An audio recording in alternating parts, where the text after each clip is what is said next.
So, as we had last left it off, the party rushed to the aid of the defense of Blitwing and her brood, coming under attack from a group of snake-like individuals led by a Medusa.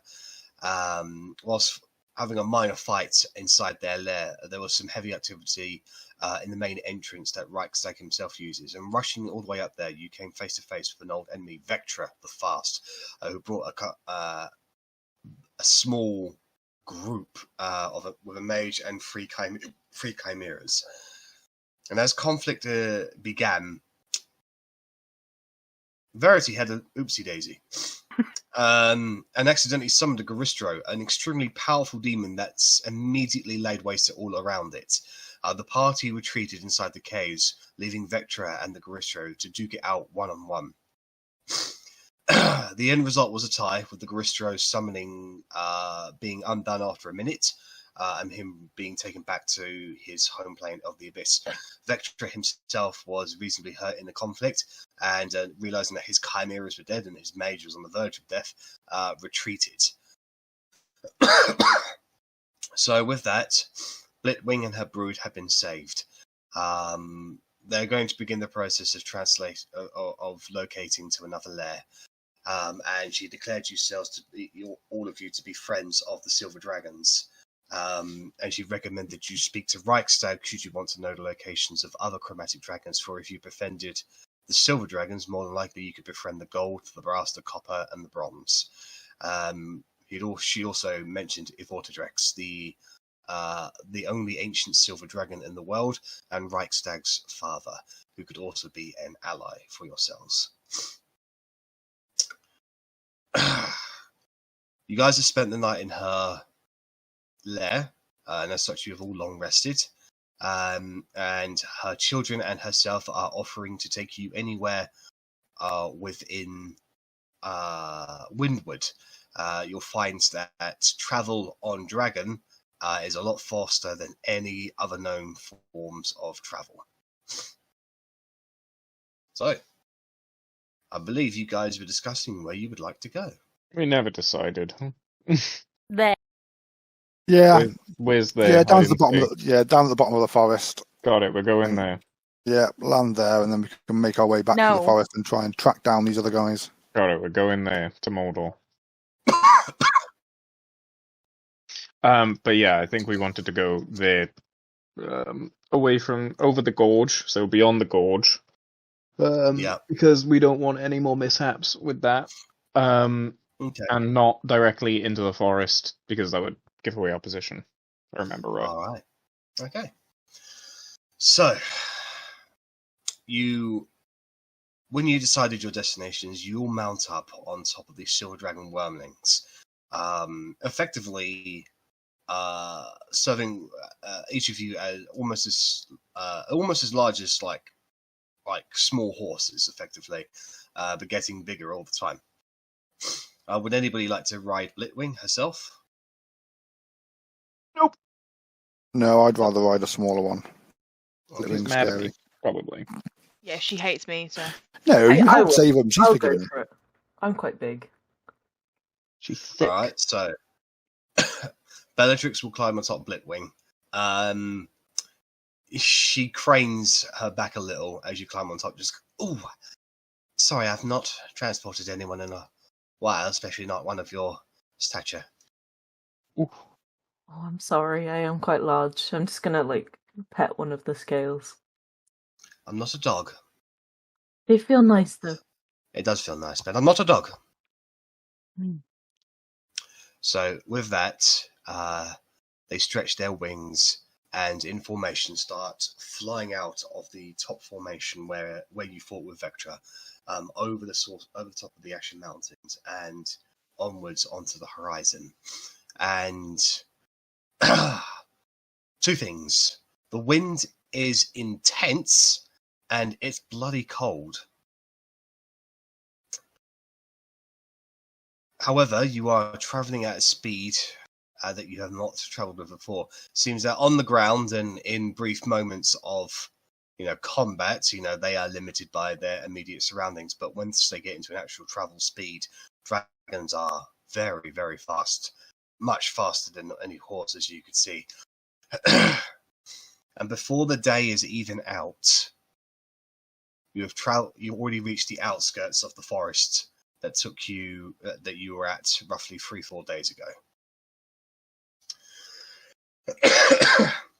Now the dragons are quite happy to go on, fly through the night. What do you guys want to do?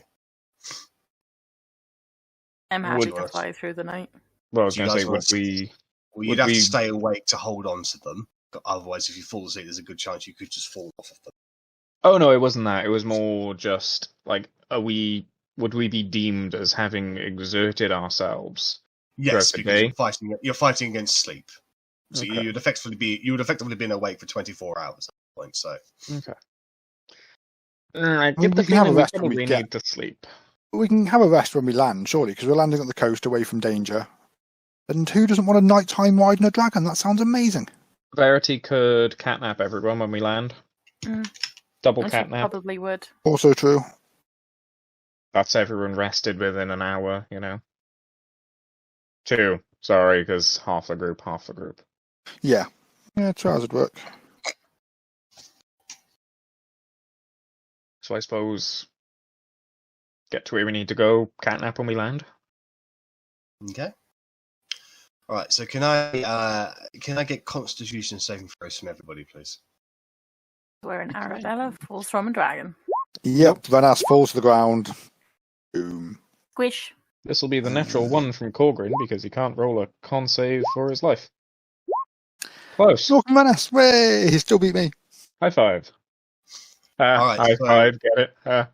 Rennas and Korgrin, due to the fact that you're fighting against sleep and the fact that it's very cold at night, you both take 2 points of exhaustion. Fit.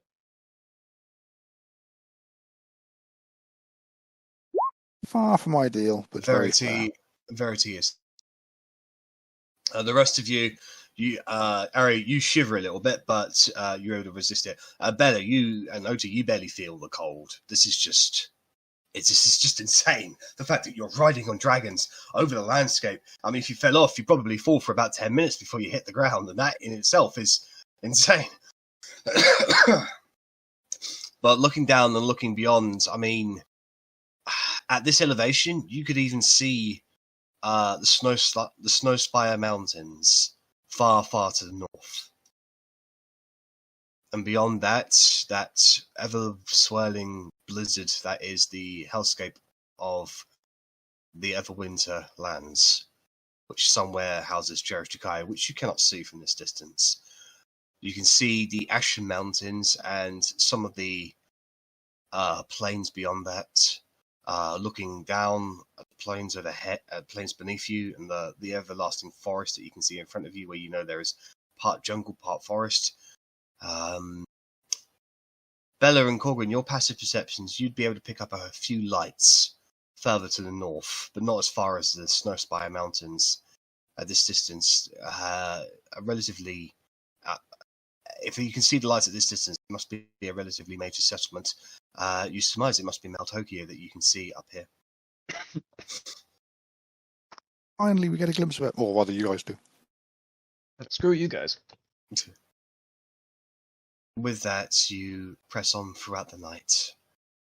There's a little bit of turbulence, but when you get to the desired grounds, they start to descend.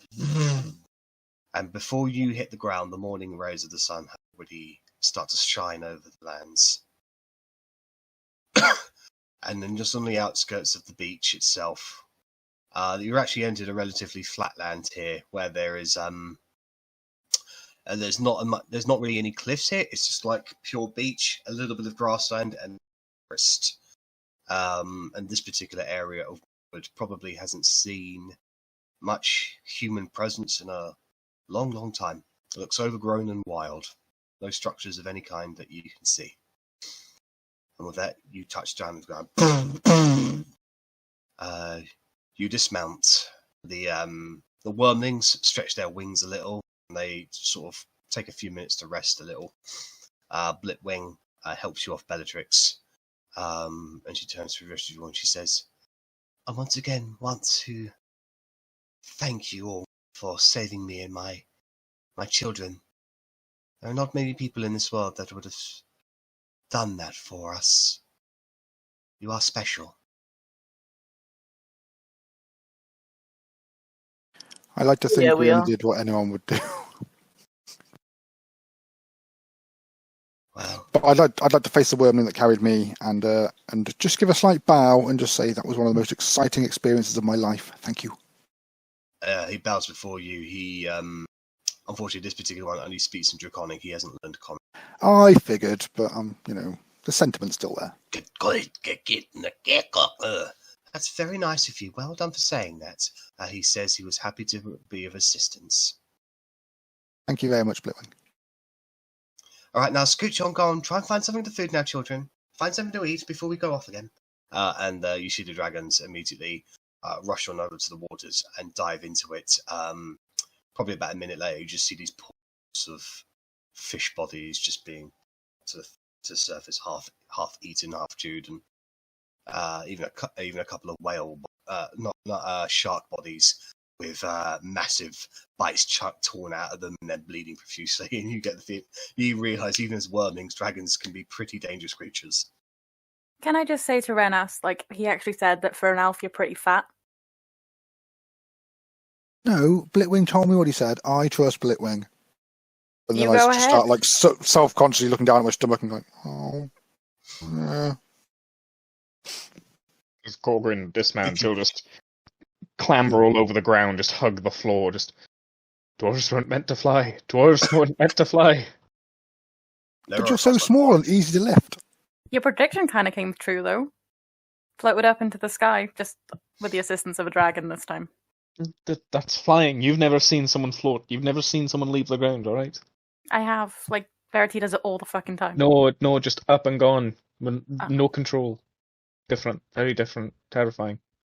I've not seen it, but I know someone that says they've seen it, and they said it's terrifying, and I believe them.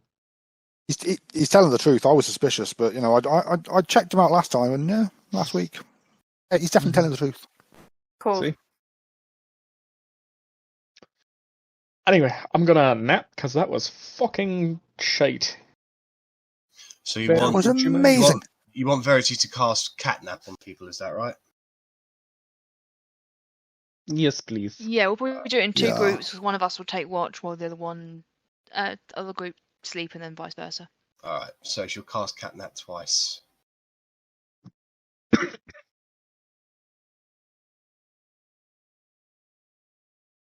Bring a Garistro to the forest. Please do not. It's I've been here before. All right. So she needs to make two wild magic rolls. That she does is does do. Yep. Highest roll she's had in a long time. So with Verity's casting of catnap, you will have your short rest and you awaken extremely rested and ready to go again. Hold on, so smell. That sure is an awesome spell, though, is he? Feel better already.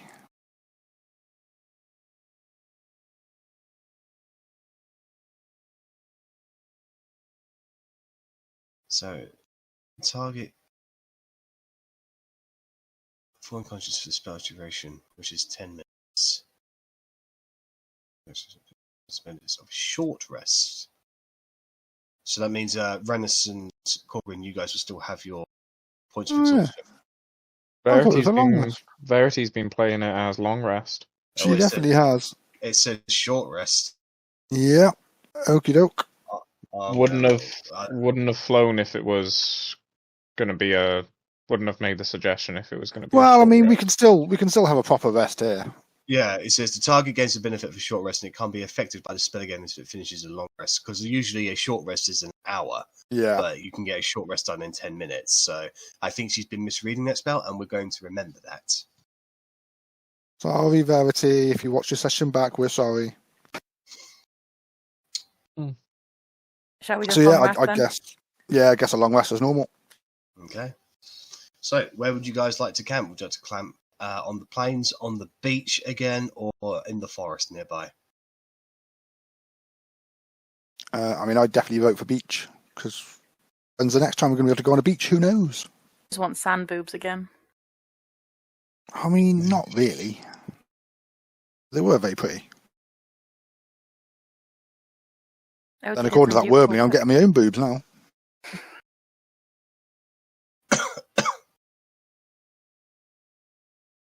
I'm happy to go on the beach. If you want us to go into the forest, I can go into the forest and have a little scout. Is Korgrin going to be scared of the beach again? It's not scared of the beach. Scared of the ocean. It's different. Well, we'll camp at the top of the beach. There's dragons in the sea now. Yeah, but they can't kill the ocean. There's still water.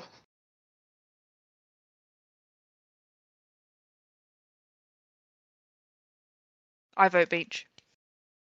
Beach, beach, beach, beach.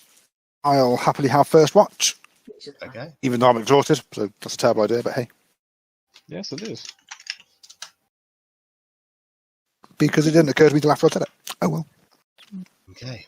So, it is daytime.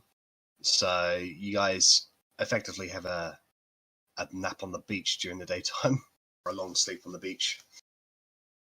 So, you'll be keeping up watch for this rest during the day, is that right?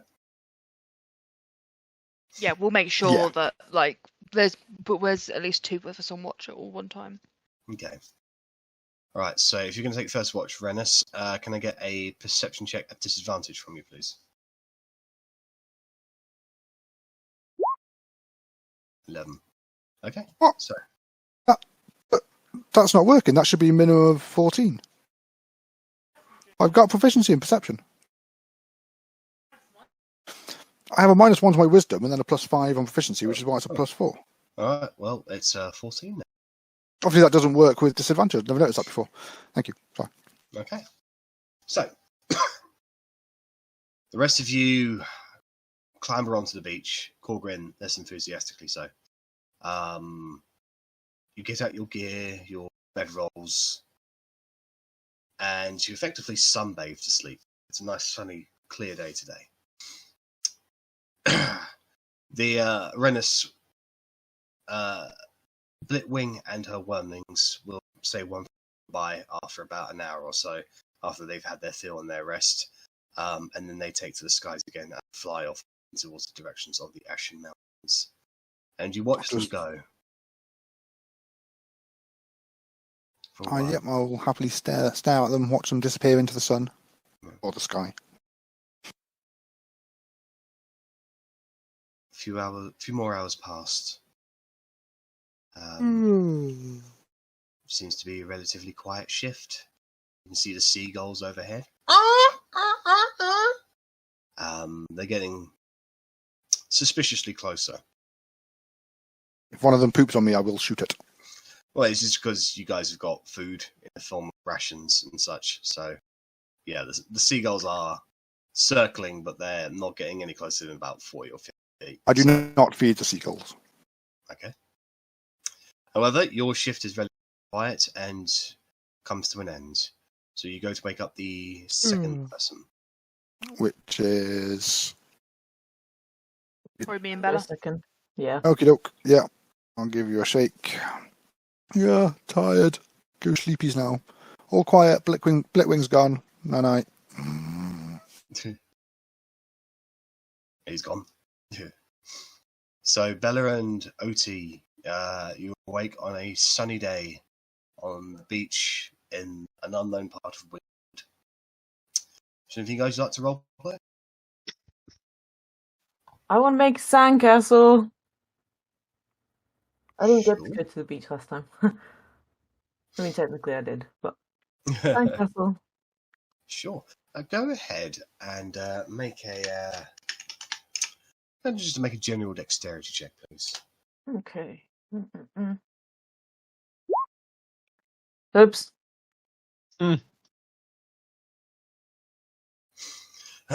So you spend about 45 minutes just with like tongue on your lips, like really concentrating on this Bellatrix. And Otti, it's really quite cool seeing Bellatrix just focus on her creativity. Like, it's one of the things you love about it. And you're just moulding away, patting it down. Yeah, this is really complicated. And then by the time you're done, you've effectively just created a massive mound of sand. No structure in it whatsoever. It's basically just a hill of sand. Look, I'm still look at my so proud. sandcastle. I'm still so proud of her. Like, I go and find a leaf and I put a leaf in the top of it, and I'm like, yeah, it's You awesome. put the leaf on the top of it, and the sand hill falls away. Oh my god, I'm so sorry. Your beautiful sandcastle. It's okay, it looks cooler now. It's wonderful.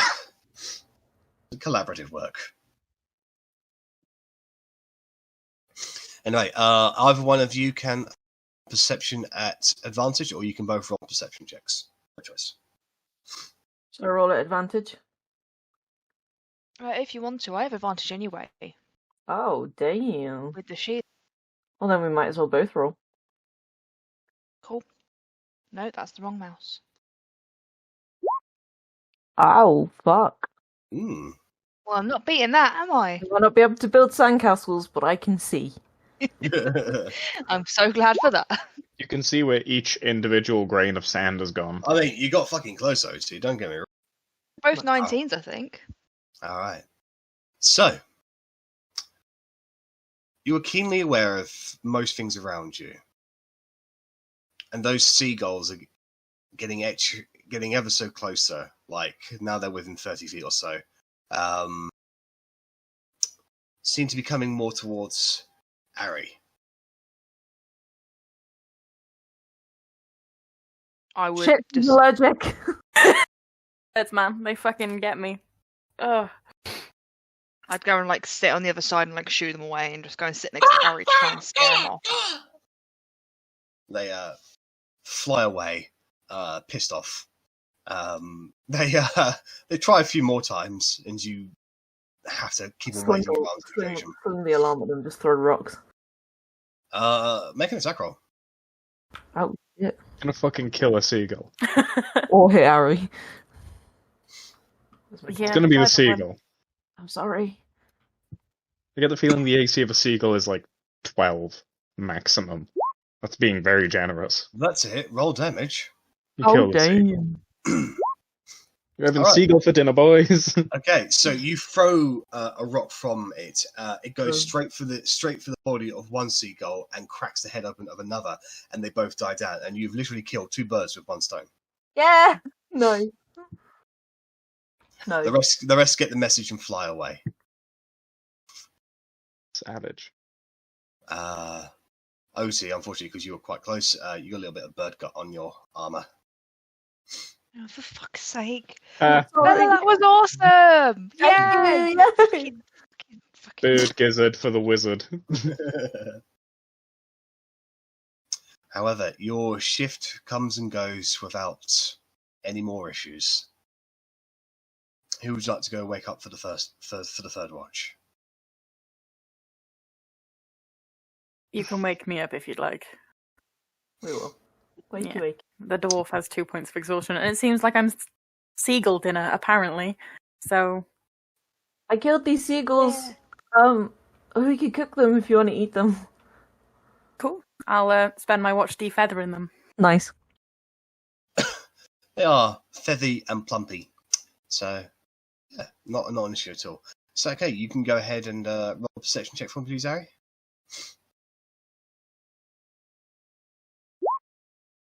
All right.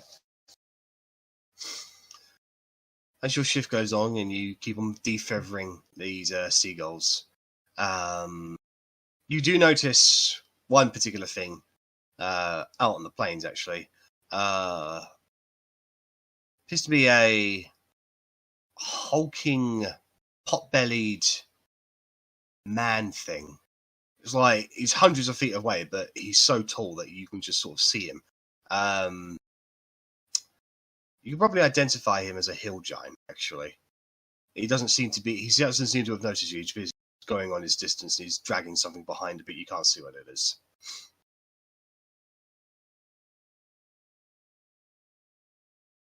Hill giant hundreds of feet away. Yeah. I'll just watch him go on his Okay. path. So he keeps on going on his path. He heads over to the nearby forest and disappears within the trees. So the direction of travel he was going, if he keeps on going in that, will he eventually cross our path? Depends on how fast you guys go, because you're still not going to be moving for another few hours. So Okay. That's fine. I'm just making sure we don't cross his path. I don't fancy fighting a hill giant. Okay. That is something I am literally the size of a foot.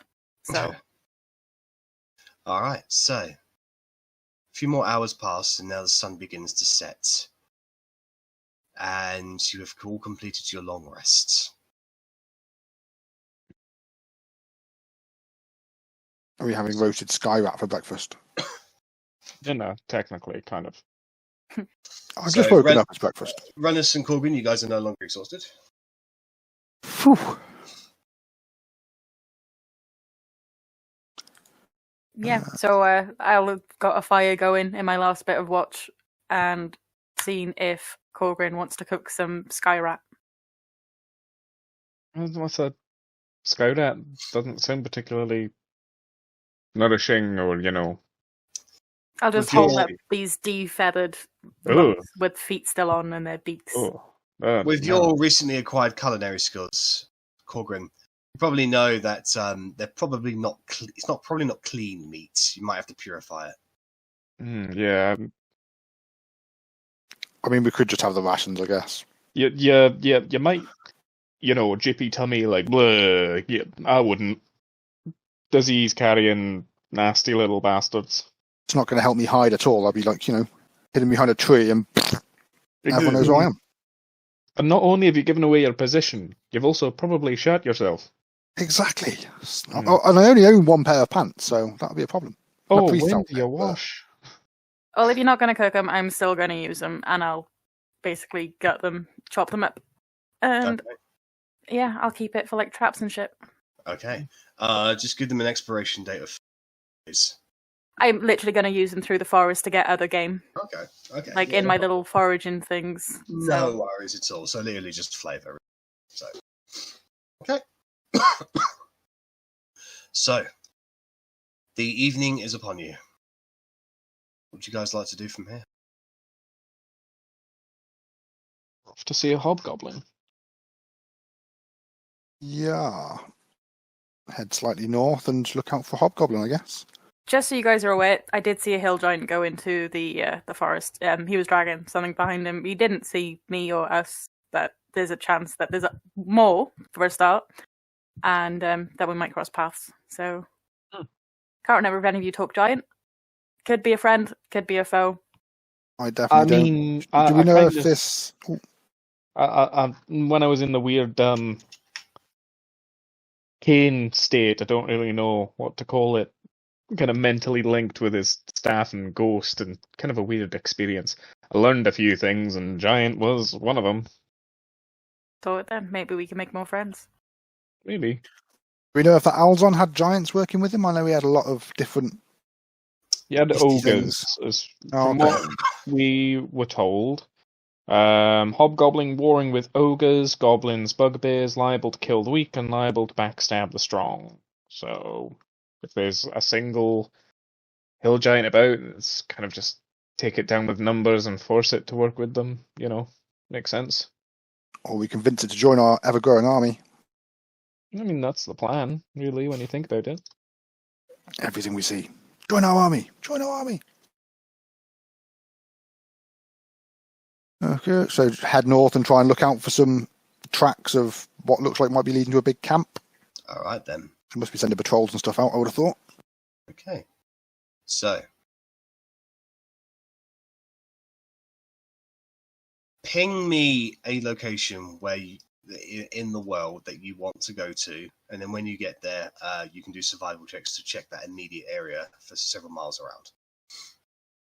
Shall we try for 2 squares in and go up here? Well, we should recall somewhat where we've been and where we found those Yeah. So Arri, the ones you that started Arri... from here. You started from here.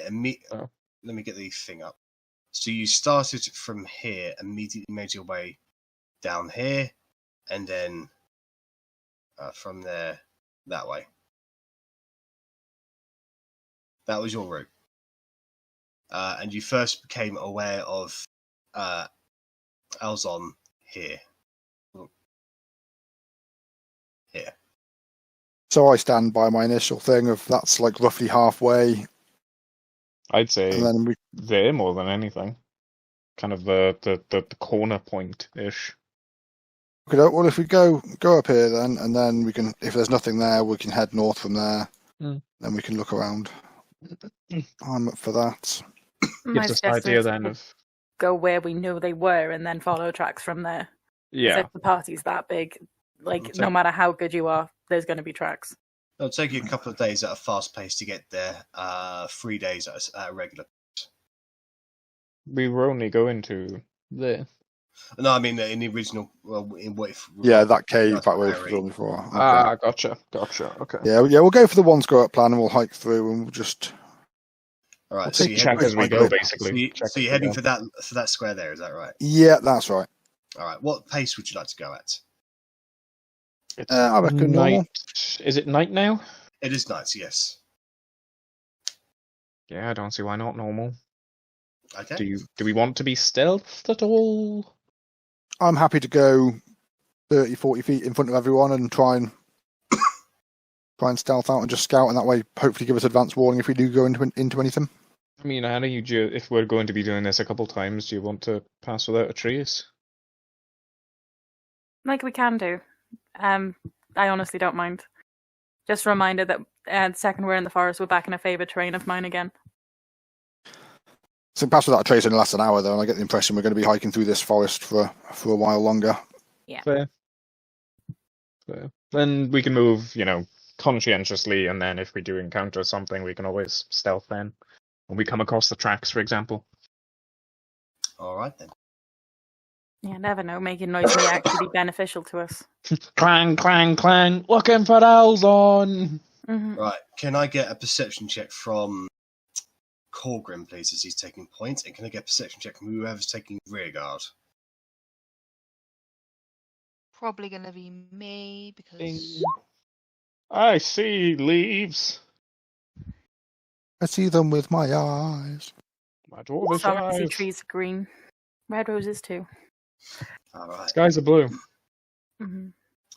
So, Korgrin, it's you're getting too many bugs in your eyes tonight that you have to get away. You don't really see much. You can't really keep your focuses about you the entirety of the time.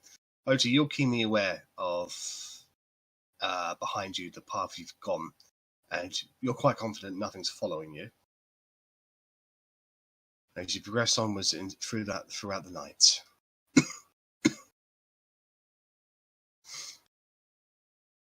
You get to the specified location, as pointed out on the map, after about 3 hours of travel. Can I get a group survival check, please, as you start investigating this immediate? I was about to say that shouldn't be a disadvantage anymore, but I think it's a 20 anyway. I'd like to guidance, please. Sure. I'll do whatever it takes to beat Rennas on a roll. All right. So, you find two things of note. One, you find tracks that probably belong to that hill giant, Arri, that lead off closer to the east. There. Another thing you find appears to be a rundown, forgotten, overgrown altar of sorts. I want to arcana it, please. Okay, so when you locate this altar, you head up. So there are a number of stones around, a few pillars. It's an open location, no walls or ceilings or anything, just a few pillars and this decrepit altar with vines and moss growing all over it. It is in the middle of the forest, so it would be difficult to terrain, but ranger and a high level ranger, so as such it doesn't affect you. Go ahead and make an arcana check as you begin to investigate this area for magical activity. Okay, so will this be affected by my terrain or no? Because that affects whether I roll advantage or normal. No, because this is an intelligence check. Well, I get intelligence and wisdom advantage in my favored terrains. Well, then there we go. Then yeah, so you'd have advantage on this. It's just because it's not really like. Okay. Yeah. Investigating around the area, utilizing your experience and your skill set, you're quite confident that this particular area doesn't really have anything to do with magic or the arcane nature. Oh, sacrificial altar. May I religion? Mm-hmm. Yeah, of course. So you want to start investigating the area for immediate religious stuff. Sure. I'll see Arri looking around and go, but what if it's not actually arcane? What if it's some forest juju? And I hear religion, and I think all religions have got gold, and I start looking around for anything valuable. I sneeze and I roll a religion check. Make an investigation check, please, Rennas. Oh, that's a very good sneeze. And a very good, nice. Stab with me, Rennas. Stab. The Korgrin Rennas experience. It's either 2 20s or 2 1s. Okay. Okay, so, Rennas, you spend the point of half an hour, 40 minutes, fully investigating specific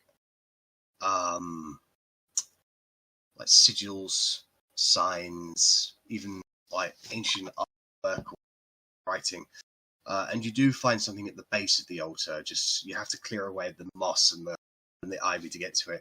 But it's written in a relatively old language, like a dialect of Common, that you are able to read or translate after a while.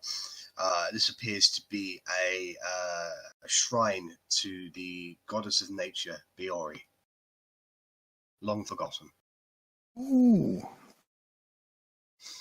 Rennas, with your investigation check, Rennas did the investigation check. Yeah, Rennas with the investigation check. So, Korgrin, that's what you find with religion. Oh, you said Rennas. My apologies. You did it again! You spent the entire session on Monday calling someone else Vorquist, which is me. I don't know what. I think I just have too many fucking players now. And now I confuse everybody's names up. That's fair. I don't get it. I've never done this. Goddess, what was it? Beor. Goddess, goddess of nature, Beori. I thought Malar was the goddess of nature. There are probably multiple. There are multiple goddesses. Okay. Nature. Depending, this one actually appears, because of the ancientness of this, it appears to be a long forgotten probably no longer exists in this realm of the multiverse. Okie doke. With your investigation check, Rennas, you have as much time as Korgrin spends examining the immediate area for religious iconography. You also find a small little switch at the underneath the a loose stone altar itself. I will definitely flick that switch without considering any consequences at all. Okay. This is where I fall down a fucking hole, isn't it? You flick the switch, and you hear the sounds of mechanical ancient gears like whirring. And in one of the nearby pillars, it opens up and reveals itself to be rather hollow. But inside, you find a small gold idol. Ooh. Depicting Beori. Okie doke. It's probably worth about 750 gold pieces. How do you spell the name? Beory. Beory. Thank you. Thank you very much.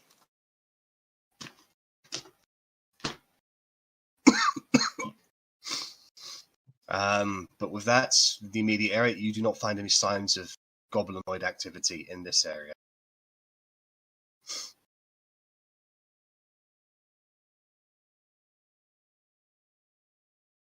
Well then, I guess we heading a bit further north?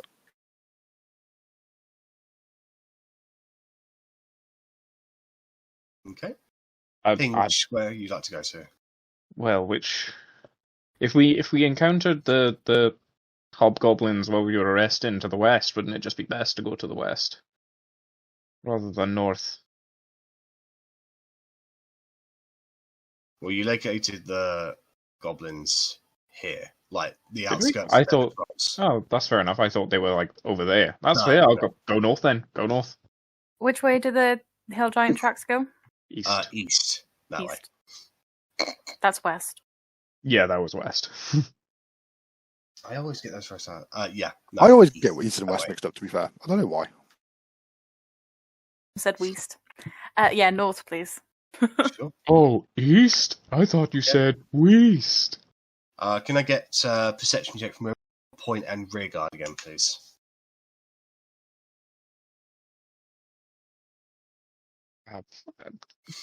Arri, are we going together? Because you kind of guide us through the forest. Andy? Bonk. 26 is very good for someone with plus Alright. 8 in wisdom. So, Otti, Not gonna. you're keenly aware that you are being tracked by appears to be a couple of panthers. You notice them skulking through the darkness, and with your dark vision, you can just about notice them. They seem to be waiting for somebody to be separated and pick them off. They are hunting you at the moment. I'd pass that forward and just be like, Panthers, what happened to those rats with wings? There you go.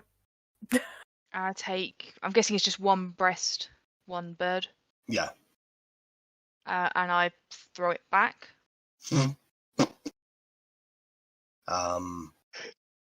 They're still stalking and skulking you, so whilst they are aware there's food there, they're not going to reveal their locations.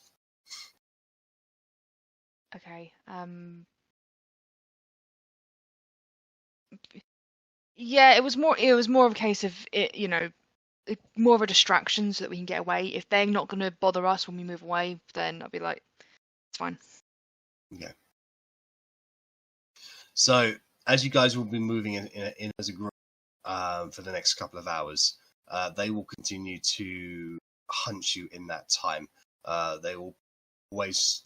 You're aware, especially with Arri and Bellatrix, they are aware... They view you as, a threat, but also food. So they're going to wait until somebody is separated to try and pick them off, basically. But with your guys' skills and abilities, you know that panthers are no threats to you. Yeah. Silly panthers. So, you guys continue onwards. And Korgrin, with your perception, you are able to pick up sounds of high-pitched talking in the woods ahead. What do I hear? Or is it just too far away? It's just words in the trees. You're just picking up on the words in the trees. This chatter, just panthers behind, chatters to the front, just a heads up. Pass it back, I guess. Maybe an idea to get Rennas to put the helmet on again and slink forward. See what he can understand. Yeah, Where I to can go? do that. I crown thee understander of tits. I've You- never understood tits. I just enjoy them. But I will head off and sneak forward. Not the tits I meant, my friend. Just tits like fools. All right, so go ahead and make a go ahead and make a stealth check, please, Rennas. As you leave, I slap your ass. Is that still Korgrin code for guidance? No, that's just a slap on the ass. For Rennas, anyway. I'll enjoy it. All right, so sneaking off ahead, Rennas, following the voices that Korgrin has pointed out to you, you make your way through several forms of brush and bush, until eventually you come to appears to be a small cluster of trees where the canopy is pretty thick, but the foliage isn't as heavy. And you can see 3 small skinned creatures carrying scimitars and shields, sort of just trudging in a single row, but lazily as well. They are speaking in Goblin. You recognise as goblins. Saying anything interesting? Do I get the impression they are on their way back to his camp? That would be handy. Are you using the helmet in languages? Yeah, I'm wearing the helmet. Okay, so what you hear is, This is gonna be the most boring patrol in the world. Oh, shut your kibbles. Once we get back to the camp, we can have all the nibbles that we want. I get more nibbles than you. We've walked the same pace. Yeah, but I'm bigger than you. No, you're not. I'm at least 4.1 of an inch bigger than you. Yeah, what a bigger than that? Shut it, the both of you. We got to make sure nothing's following us. We got to be real clever, like goblins usually are. Yeah. And they continue on like that. I stifle a laugh. And I will sneak back to the group. I'll let them know that, yep, it was 3 little hobgoblins off on a patrol. Goblins, not hobgoblins, just goblins. Oh, sorry. I thought, okay. 3 goblins off on a patrol. I don't know how quickly they're going back to camp, but they are definitely going back to camp, so we could just potentially follow them. I'm happy to cast Pass Without Trace to follow them. Did they say that, Jack? Just clarifying that they are going back to camp. Yeah, they said once they get back to the camp, they're going back for nibbles. They can get more. So they might not be going straight back there, but they are going back at some point. That's it. Sorry, I must have glazed over the going back to camp. I heard the nibbles, not the back to camp. Yeah, follow them is the easy route. All right. Pass Without Trace then. All right, can I get a group stealth check? Rennas, your stealth still applied. Oh, so I only get 35. Pass Without Trace too. Yeah. Oh yeah, stacks, doesn't it? Yeah. I just need to not roll a 1. Good luck. By the great powers of the Earth God, I say disappear. Wasn't a 1. You didn't roll a 1. It was close. It was close.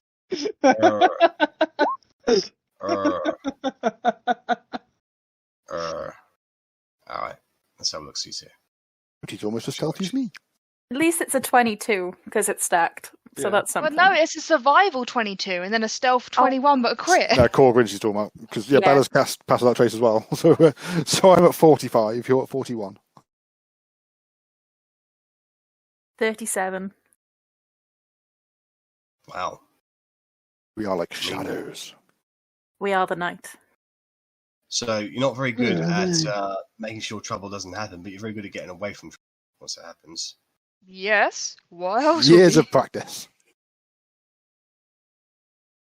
So you do beat their passive perception somehow, Korgrin. Because the goblins are not particularly wise. I'm the god of stealth. Truly, Rennas learns from me. Alright, so you guys venture on ahead, going forward about 60 feet until eventually you get those little into view once again. And they continue to moan and argue and insult and spittle for the next few hours. Until eventually you can see the morning rays are coming up, and you hear one of them says, "Ah, the sun's coming up. Oh, so let's go get some breakfast. You okay then?" So they start making their way towards more northwestward. They continue on their way, stabbing at random creatures along the way. I mean, they got short bows, so you can see them basically just shoot cute little bunnies, innocent little birds along the way, and they just laugh. These tiny little creatures just die from their cruelty. Are they at least like picking them up and taking them for food, or are they just just killing them? No, they're just killing them for fun. I shall pick them up and have them for skinning later. Okay. Waste not, want not. Exactly. Alright. You guys follow them for another hour or so, and you're starting to get a little tired. Sleep's coming to you now. What do you want to do? We veer off and go take a long rest? Do we risk fighting and pushing exhaustion? If we can at least follow them to the camp, then we can probably sneak off somewhere and rest nearby. So at least we know where we're going. If we rest now and then we lose our tracks, if it could rain heavily or something, and then we'd lose them. True, but then we also risk being spotted the closer we get. Yes, this is true. Just have we still got Toby? Or is he dead? No, she hasn't. She hasn't resummoned him. Verity hasn't resummoned Toby. It's like, Toby is dead AF. Yeah. We do have Bella's Silver Raven. Oh, Well, shit, yeah. Yeah, the raven that you guys haven't brought out, Sebastian, in months. I'd well forgotten about it. Bella, it's Silver Raven time. Like the same Silver Raven, Sebastian, who said that, he gets pretty lonely being stuck at the statue all the time, so he was happy to finally have somebody. Yeah, but Otti's jealous of him, so Bella doesn't like getting Yeah, out. that's why I've not used him much. Do you think that we're close? Because what I can do is I can Hunter's Mark on them.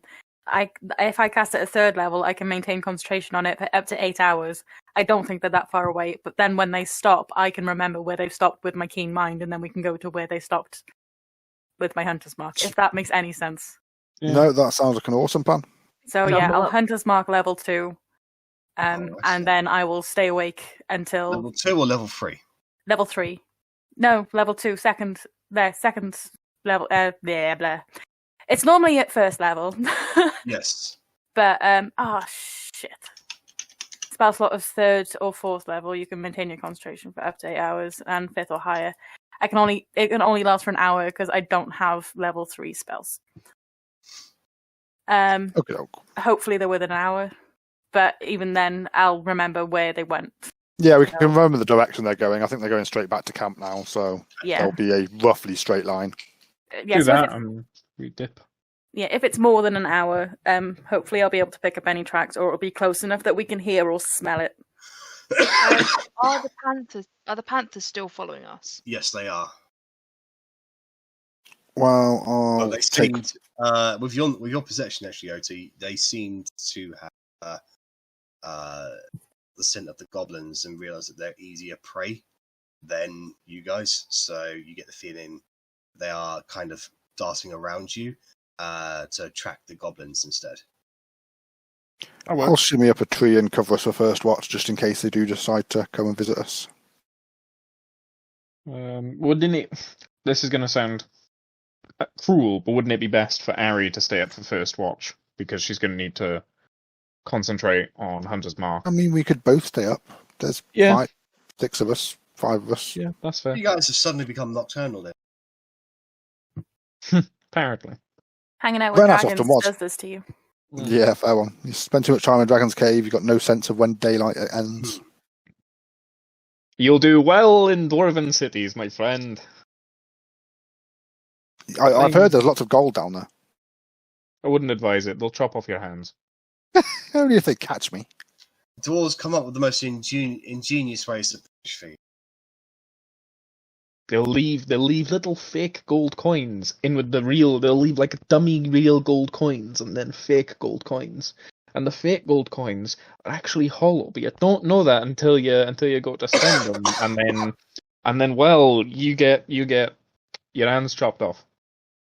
And I say, that fucking bastard dwarf over there, pointing at you, paid me for fucking something, and he's given me these dodgy gold coins, and I'll set them all on you. Why would I pay you when we travel together? Well, maybe we travel together because I'm your escort. Guys, try to sleep. Shh. I'm Korgrin's personal male maintaining escort. concentration, just ignoring them. All right. So eventually, I'm going to shimmy up a tree. You shimmy up the tree, and we'll take time to get to sleep. Arri, you stay up. Yep. I was just going to say, before we go to sleep, does anyone want any scrying? Does anyone want any sending done? I might not prepare scrying tomorrow, so if you want it, I've still got a spell slot. I've still got 2 spell slots because we technically rested. So if you want it, say now. Otherwise, I'll probably be changing. Just as a heads up. I mean, if there's a spare scrying going, would you mind letting me know where Bunyan is? I'm just curious. Just curious. I will give it a crack. Pretty sure he's not in the camp anymore, but you know, I just want to keep a random track of him every now and then. And I will scry on Clan Hawktooth and see how they're doing as well. Okay. So.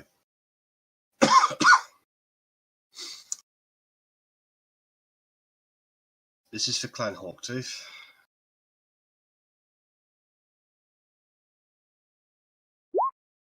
So, your vision leaves you, Grim, and you venture further across across the plains, past the snow spire mountains, towards the plains that the grasslands that house the base of the mountains with Path of Ellen. And you zoom in down onto those grasslands, and you can see a whole bunch of orcs currently in a drunken haze of sleepiness, with several deers and bulls roasting on fires, mainly just all eaten. They seem to be quite close to Parfadella now, and they seem to be travelling in relatively good spirits. They are all sleeping at the moment, so. When I come out of it, I'll relay that. They seem actually they've made very good progress. They've travelled quite a ways in the time it's taken us to get to Splitwing. They're doing well. Eating better than us tonight. And then I will. We are literally surrounded by rabbits. I mean, yeah, but when I do my watch, I'll make us a stew. And then I'll be right back, and I'll dive into the next scry. You scrying on Bunyan? Indeed. Okay. Oh, mate. Oh, that's a fail. So you Nah, go he's to Bunyan. scry on Bunyan, but his force of will is stronger than what you remember, and the spell fails. Rennas, he's feistier than you remember. Gives me the heebie-jeebies. Oh, he's terrifyingly powerful. But no, seriously, he's resisted the spell. He's unfortunately conscious, and he knows what he's doing. I'm just up in a tree, just muttering about fucking Bunyan, his fucking saves, and fucking wise bastard. And as the sun finally finally reached through the edge of the caves, and day has truly begun. Korgrin, can you make a wisdom saving throw, please? I can. Ba-da-ba-ba-ba. I'm saving shit. I ain't saving shit. Okay, no problem. Thank you. Well, I'll see you, and wake me up when it's my time for watch. Now, try and go to sleep. All right. So, Arrabella, can I get a perception check from you, please?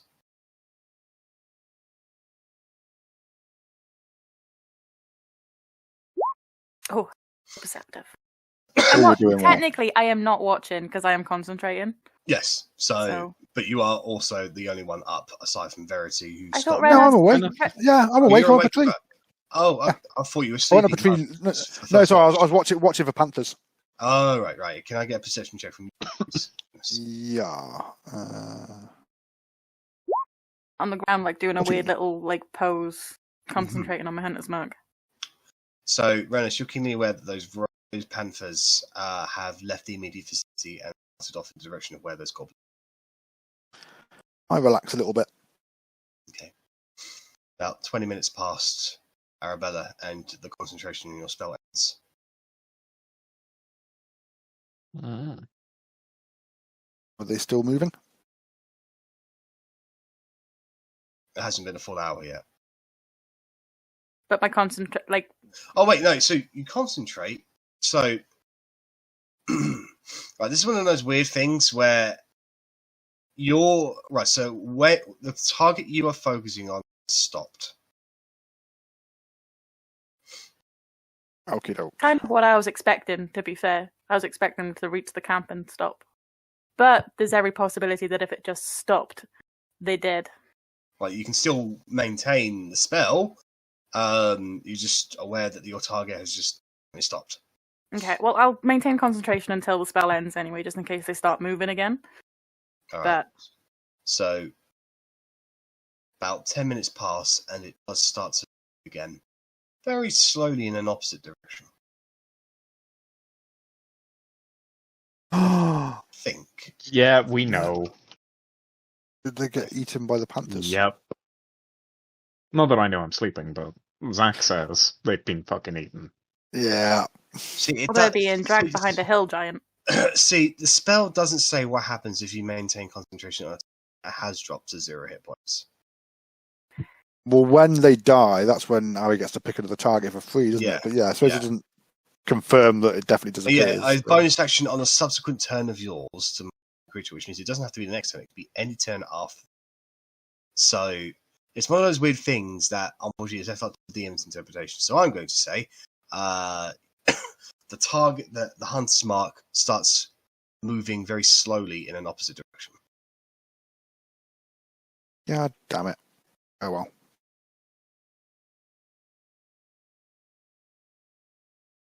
It was a good plan. I don't know why we didn't consider this when we realised the Panthers were going past us and had probably picked up them.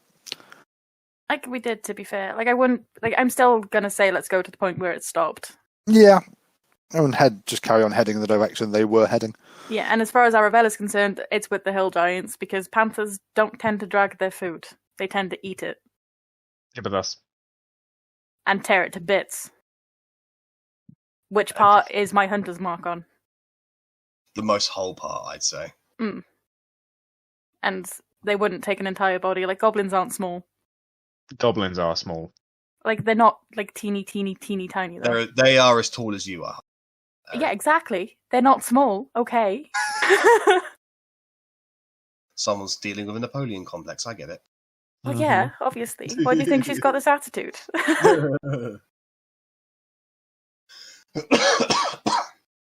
All right. So the hour passes. The duration on the spell ends because the spell itself fizzles out.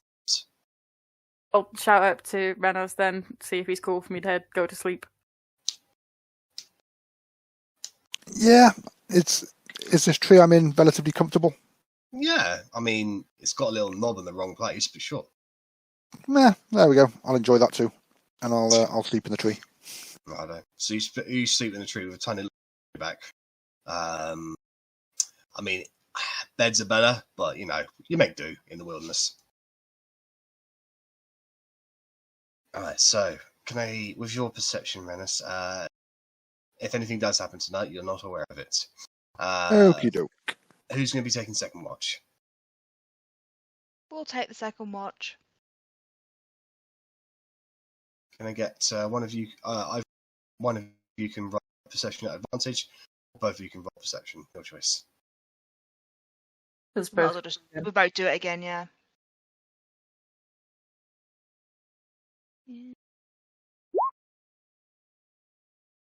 17.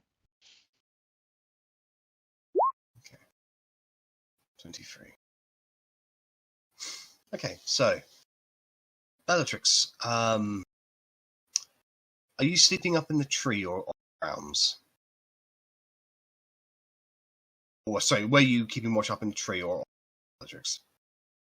Probably the ground. Okay. So you notice about 40 feet away from where he's currently resting at the grounds, just through a cluster of trees, you can see an elk. It's got a couple of looks like very young children following it. Seem to just be grazing and having a look at, sort of wondering about the area. They don't seem to be aware of your presence at them.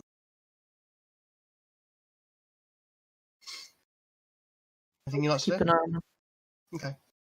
So they basically just forage for a little while. The little babies tumbling over on occasion. The stag, or the elk, sorry, helping them up. And eventually they go on about their way without disturbing the party.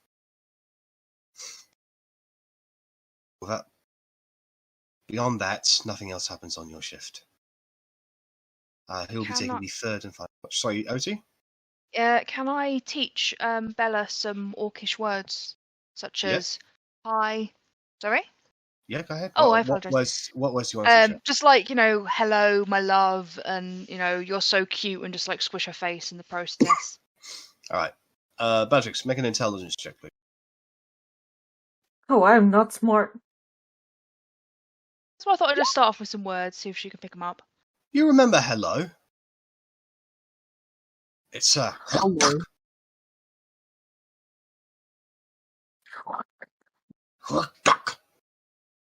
I can do it. Yeah, I think she can do it. Mhm. Can we make it like a little task that I teach her some words every day, and eventually, far down the line, she might learn Orcish. But just like every day, in just your teach her. in your downtime, you can start Yeah. putting points days towards learning all as a language. So Cool. okay. So your shift comes to an end. Go to wake up the third and final watch. Looks like that's me. So you're shifted awake, Korgrin. You wipe the sleep out of your eyes, and you get up and you perch down, put your eyes around, keep an eye out. Can I get a perception check from you? You most certainly can. May I guidance? Of course. Thank you. Bonk. 25. 25. It's a relatively quiet shift. If anything, the only thing to note that beyond the canopy, where there's a brief gap where you can see the sky, there's a few clouds formulating overhead, like white, fluffy clouds. One of them kind of looks like Moradin a little bit from an angle. Just, yeah, there's the beard, there's the hammer. Huh. There's the giant schlong. Just weaving around, just doing what he wants. Yeah. It's about right. Yeah. I mean, an unknown feature of Moradin. He's a Really nudist well hung. advocate. Mm-hmm. He likes his children just as close to the earth as possible, and that means bollock naked the entire time. Oh yeah. Just like Rich. But otherwise, I will try and make a stew. Try and make a little rabbit stew. Go ahead and make a culinary check. Last time we discussed that, we didn't really settle on what role it was. I was thinking it was con, and I remember you saying something. It was like dex. Yeah, because if you're eating, like, or if you're just, it'll be a con check if we have to eat your food. Con checks are used for when you're trying to physically go beyond your limitations. Like if you were marching a really, really long way or something like that. Strength checks are for bursts of strengths. Dexterity is for nimbleness of hands, and in this particular case, I was applying dex checks to see how much of the seasoning can you put in there with like the tiniest little sprinkles and all that. True, but then I was also thinking like con for like how palatable, how stomachable can you make something, whether it's actually enjoyable, whether you can keep it down, it taste so fucking shitty, and do you cook it so poorly? Because like survival is wisdom, and that's like surviving. Yeah. So it's kind of, but fair if you want to settle on. I mean, it could be wisdom based. I mean, it works. Yeah, I'd say this would fall under experience. Wisdom is experience. Yeah, it's so know how. Yeah. So go ahead and make a culinary check using your wisdom. Then I will just make a survival roll then. We'll go with a bonk. You create a serviceable rabbit stew. Could have been better, but it's definitely not going to kill you. I guess you could say there's a little bit more hop in our step now. I laugh to myself while everyone sleeps. You pray that Moradin has a chuckle too. He'd like that one. Just make a mental note. Jokes to tell Moradin. With it, the day comes to an end, and everybody has long rested. You've been able to have your sleep, and the night is once again coming overhead.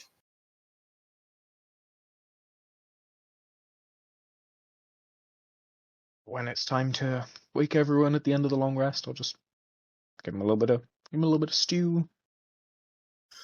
Pour it on our faces, or Nom nom nom nom nom. pour it on our faces, or actually like serve it to us. No, it's like just open your mouth and just ladle it in. No, serve it, obviously. Or at least call you all around, just like, everyone up, stews about. It did not sound like that's what you meant. It sounds like you're just gonna start pouring fucking hot stew on our faces. Yeah, just open people's trousers and just pour it in, I put it on your weapons, so your weapons smell like stew and rabbit. Just, Put it You in the took bag too of far holding. now. You took it way too far now. Mm-hmm. Rich's face says so. Yeah. Just waiting for Megan to come back. Convenient that Korgrin serves food and Arri runs away. Yeah. She's gonna go pick Well, no, if berries. you partake in the rabbit stew, I mean, it's fine. The seasoning is okay. He's obviously put effort into it. You get the feeling the main ingredient is love and not actually rabbit. Korgrin, this is the best rabbit stew I've had all week. It's the only rabbit stew you've had all week. I stand by my statement. You're getting less rabbit the next time we have rabbit stew. You're just getting the stew. So I'm Which just getting water. No, you're getting the broth. You're getting the cook without the meat. But no, thank That you. doesn't It's very kind of you to say, even with the backhanded compliment. Can't be too nice to you, Korgrin. I've got a reputation to uphold. Exactly. That you actually really, really, really like me, but you just don't like telling people. Isn't there a song Keep about telling that? yourself that. Song about I what? really, really, really, really, really, really like you. Beats me. News to me. Lesley knows it. I really, really, really, really, really, really like you. Yeah, another one. There it is. Why are we singing Carly Rae Jepsen? Why do you know Rennas who that is? really, really, really, really, really, really likes me. That's why. He Apparently. just said so. And then So Ellie you're thought gonna- of the song. And I definitely didn't say so. Zach is lying. Korgrin is lying. Korgrin doesn't lie. So you get all of you've all had your long rest. You get your things together. Ready. Arrabella, a voice creeps into your mind. A voice that is familiar, but you don't.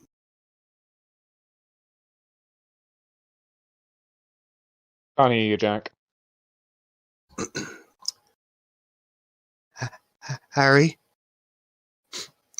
if you can hear me, if I say this, my family is going to be all right. Edgar wants you to know this is your fault, and you should have listened. Goodbye, Henry.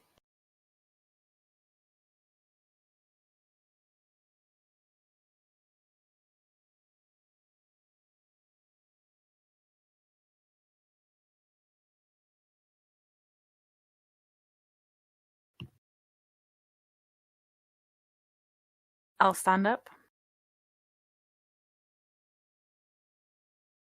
They went this way, they stopped. I think they got attacked. I think they got dragged away. Let's go. And I'll start moving in the direction of where my hunter's mark stopped. Okay. So with Arrabella taking the lead, the rest of you follow the... Can I get a survival check from you, Arri, at advantage, please?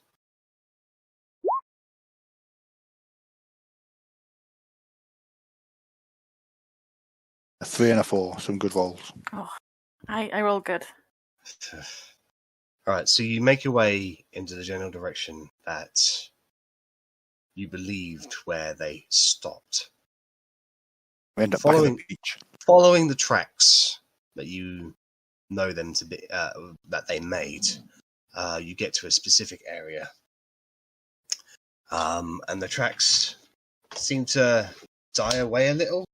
Looks like it's more heavy foliage around here than anything. You can't quite make out where they've gone from here.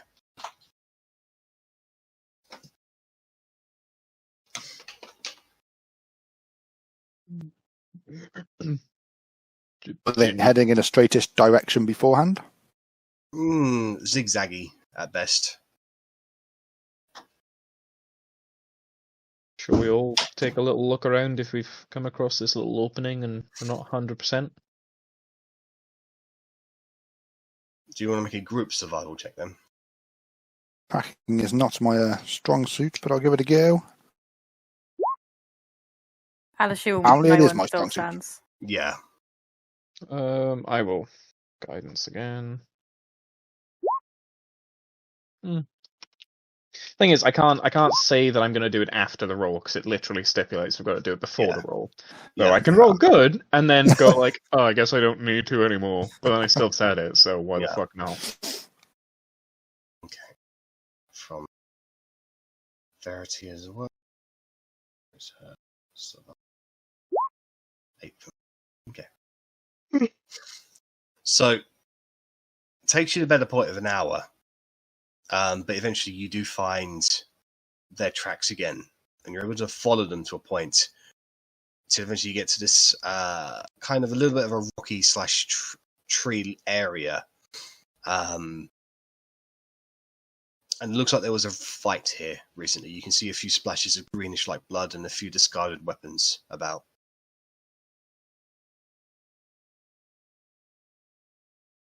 Can I have a guess at what the party that they were fighting was? Make a perception check for me, please.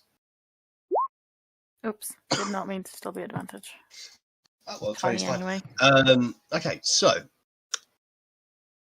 looks like they were attacked by local beasts, and you can clearly tell 2 bodies were taken away, considering from the bloody mess that was left behind. A third one wasn't. And with that perception check, actually, you do hear the sounds of, well, sobbing coming from behind one of the nearby rocks. Over to the rock I go.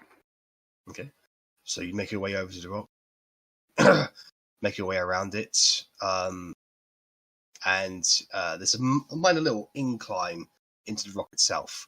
It's like not smooth or straight, into the actual rock. And as you get to there, sort of poke your head around it, you can see a tiny little goblin curled up in the fetal position, sort of racking back and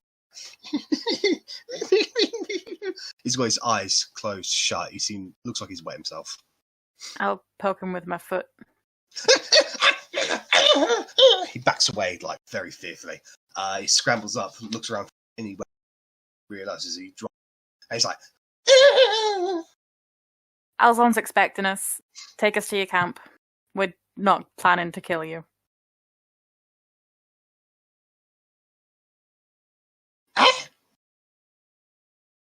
Do you talk common?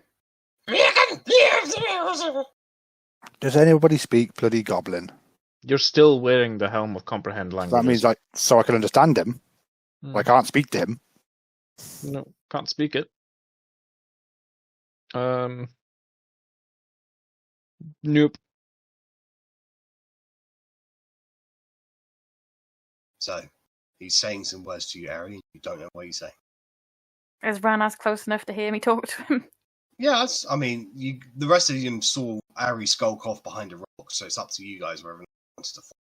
Okay, so I'll go up to Arri, we're still wearing the helmet, and I'll point at the goblin, make little speaky hand noises, point to my helmet, and then point to my ears.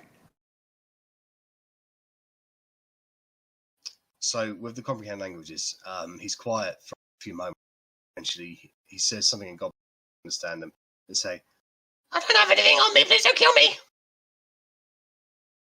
I raise my hands non-threateningly. Oh god, he's gonna kill me! No. I'll turn Shake to my head. Rennas and be like, it may be an idea to just give him his weapons and see which way he runs and follow him that way. I don't think he can understand us, and I don't think any of us talk his they're language. plotting all the ways to murder me, what am I gonna do? I'll go pick up his weapons. Oh god, they're gonna kill me with my own weapons! My God, you're an annoying little goblin bastard. And I'm just going to throw them down at his feet. Oh, you threw them at me. Oh, you must be terrible at this. I must be a god! He picks up the weapons. Fear me! And he goes to try. I'm like, run. Just like flicking my hand away. Run. He makes a tiny little swipe at your finger. You just move your hand away. Come on, let me chop your finger off! I am a god! You must fear me! I'm going to I'm cast gonna- Hunter's Mark on him and walk away. That's the little I'm gonna draw my runs away. bow. And shoot at his feet. Ah! Ah! He goes back. This time he's going to headbutt you. You just end up kneeing him in the forehead. Ow! I think he's a bit dazed from that. What do you want to do, Rennas? Just I from- want to literally just like pick him up and throw him away from us. Ah! And then just like shoo him off again. I'll be back. I'll bring my friends, and then you'll see how really bad. And with that, he runs off the bushes. He's going to get his friends, so that means he must be going to camp. So let's follow him. Are you guys going to be following him stealthily? Presumably. Yeah, I guess. Can I get a group stealth check then, please? Bella, you're muted. Oh, It wasn't a 25. You're I no think longer one of them muted. cool. Cool. You are still Arrabella. Check you. Are we passing Yeah. without a trace? Yes. Yeah, we'll Right, stack it. so that makes Verity's 9 and 19. I channel the god 29, because it's stacked. of invisibility. Oh, thank God I 29, stacked it. 25. I am invisible. 32. Almost good, Korgrin. Almost good. You lose sight of me. All right, so you guys start following him in the darkness as he starts. He's a nimble little fucker, despite his size. He's able to get in all the little cracks, get through all the tiny little trees and knobs that basically mark the way. Things that Arri, you won't have any trouble following him. Most of you do struggle with him. Can I get? This is going to be a situation because of his nimbleness and he's going through the very heavy foliage. This is going to be a situation where Arri, you can choose to continue to follow him, but you would leave the party behind because they will not be able to catch up with you, or they will not be able to keep pace with you. That's why she had Hunter's Mark on. Yeah, he's still got Hunter's Mark on him again, so we can follow him that way if we have to drop back a little bit. Yeah. And travelling for an hour or more difficult terrain does not slow the group's travel. Yeah, it's not travel. This is chase though. It's still travelling. They're different things actually. In the DMG, travel and chasing are things. That's fair. I can imagine it's a little bit more taxing. Because in travel you're not running and you're not making split-second decisions. Whereas in chase, you are. I'm going to go with you. It's fine. But yeah, he's Hunter's marked, so we wouldn't lose him anyway. Okay. All right. So you're going to let him get ahead. Is that right? I'll stay probably a little bit ahead of the guys. But yeah, he's going to end up getting further and further ahead each time. Yeah. Okay. So you guys follow him over the course of the next half an hour or so. At this point, Arri, you're moving at a very fast pace, as fast paced as you can go. But he is beyond ear and eye, sight and shot at this point. You maintain your hunter's mark, and you continue on for another 50 minutes, 55 minutes, and you're getting a little bit concerned now. He's quite a ways ahead, but he's suddenly come to a stop, Arri. Wondering if this one's going to get killed too. I'm going to keep moving. Going to keep heading after. How far away is he? Probably a couple of miles at this point. He really is a nimble little fucker.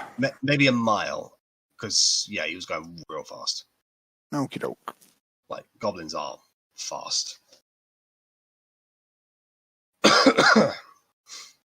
Right, so you continue following this hunter's mark, until eventually all of your passive perceptions pick up the sound of, well, lack of wildlife.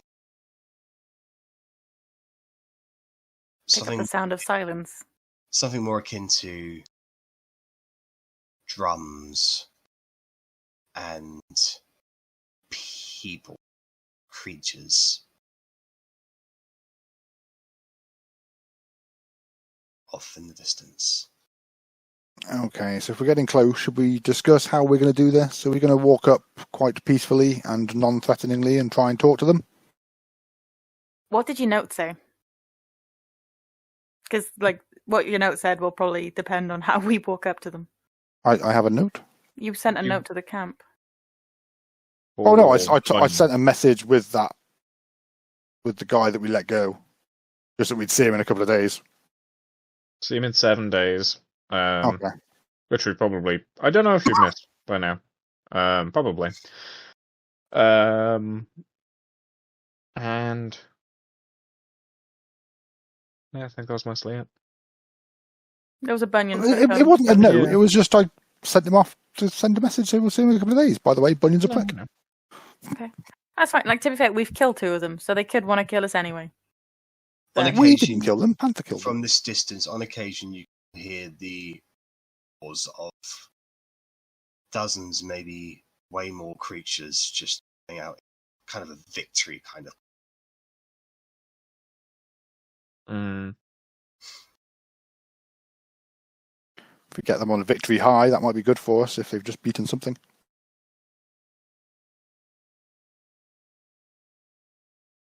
Maybe we should scout closer before we make any decisions. You are See still what we're dealing stealthed. with. Yeah, we can move a little bit closer and just like see, and until we actually get it in sight, and then we'll see what sort of guards they have and so on. We can decide then if we want to go in guns blazing, challenge Alzon the Vengeful or some shit like that, or if we want to wait until they fall asleep because we fucked up our sleeping patterns now. Yeah. So yeah, I suppose that's what I would say. Get Yep, closer, game for get an that. idea, and Move up then. go from there. Let's start sneaky. All right. So you continue on your way, until eventually you get to an edge forest, and according to the map, there should still be a shit ton of forest here, but it's significantly lacking. Instead, what you see is chopped down miles upon miles of endless kind of wasteland, really. Like dug up dirt, fires, and inside there you can see dozens upon dozens of ringed camps, along with various patrols of rather a very large amount of creatures. From this distance, you can identify them as mainly to be hobgoblins, but you can see other creatures there. You can see goblins, you can see bugbears, you can even see very, very large that you can identify as ogres. Do we see any creatures that might understand us when we speak to them? You don't know. Saying that, I mean, they all obviously only speak their own language, so they must have a joint language that they speak, and surely even amongst these guys, the most obvious joint language they would all speak would be common. So there must be a number of them that would speak it. When we were in the Ever-Autumn forests, the bugbears there spoke. They did common indeed. us. So it's more likely that it's just, if there are any orcs, maybe them. Hobgoblins probably speak common. Bugbears probably, but they probably all speak Orcish or Goblin, something like that. Okie doke. So yeah, let's find a group of bugbears if we can, and maybe approach them and try and make ourselves known, and I get an audience with good old Alzon. Okay. Well, is that what we want to do as a group? Is that our decision? We want to speak. I mean, ideally, we want to get him on side, don't we? Like, it may well turn into fighting, and I think that might be the best way to win his loyalty by beating the shit out of him from what the orc said. But we can at least try and be diplomatic first. I can't believe I'm explaining this to you, Korgrin. No, it's not that I'm having gripe with. It's just I get the feeling this may be more of an attack on sight kind of locale. But fair point. The only way we can really do this peacefully is if we're the peaceful ones. And well, normally, actually, I want anybody who's interested or wants to can make an intelligence check to not understand the nature between the goblinoid races. Wow. Yeah, I would certainly like to. Probably Rennas' best rolling game ever. Okay. Goblin tapered. So, Rennas and Otti, you know that the creatures that which would consist of bugbears, hobgoblins, goblins, and the like, they genuinely hate each other. I mean, the only thing that kind of unifies them is the fact that they bully goblins. But here you can see them standing, working together, living together as somewhat equals. There's no visible signs of conflict happening here, which is in and of itself unprecedented. This is not what you've heard the stories of them to be like, basically. Would it be fair to assume that if that's the case, they would all believe that Alzon is a good leader? If he is the boss of this place, then... If he's managed to get them all in order, yeah. Yeah, sounds like a very charismatic guy.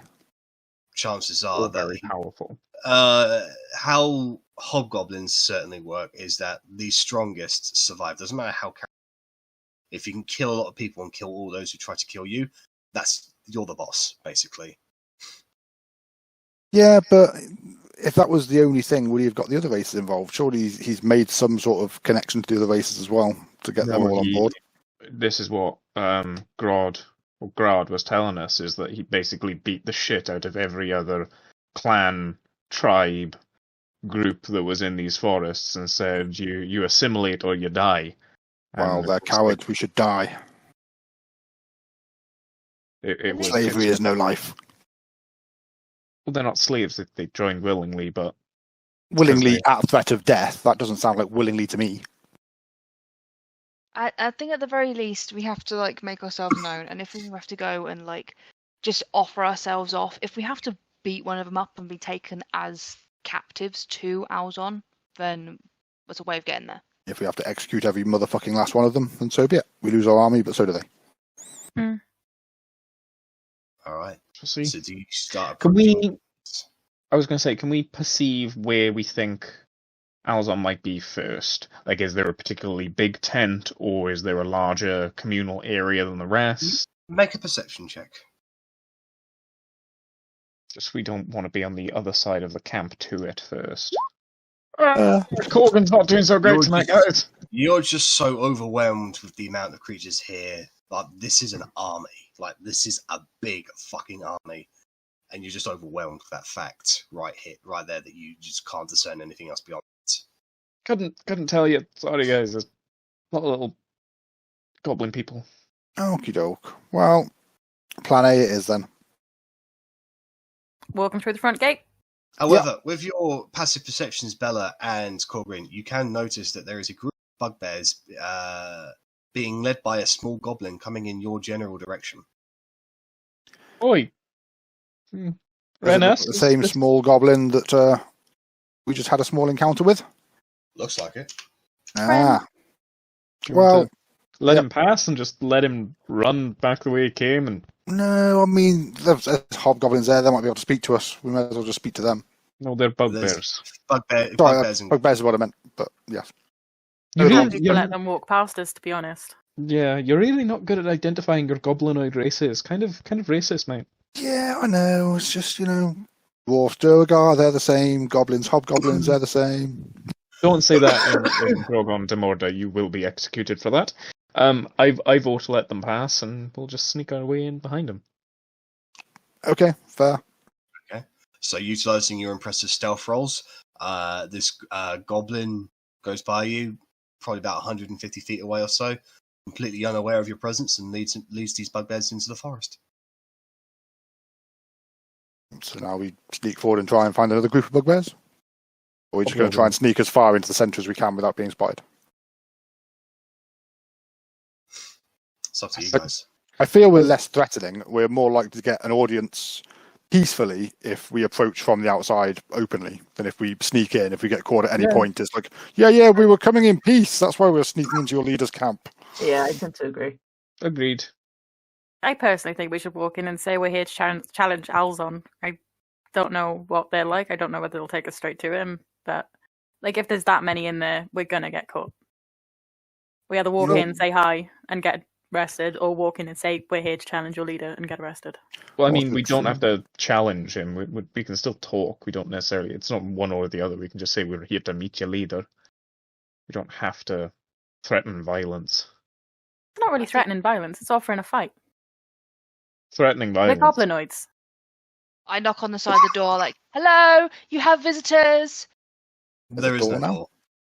Like on the wall, like I'm imagining as like a pillar or something. I'm just like, no, you're like, you guys still on the outskirts, first like looking down at Okay, so let's just get up and start strolling in, and we can greet the first people that see us. All right. We'll play it by ear from there.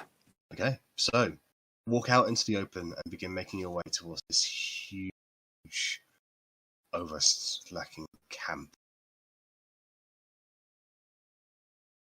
You barely get about 4 minutes in where you can see that there is already a group of bugbears, armed and menacingly marching towards you. When we're maybe like 20 feet away, just like stop, not getting anywhere near my weapons, holding my hands out, saying, "Do you speak common? Common, do you speak it?"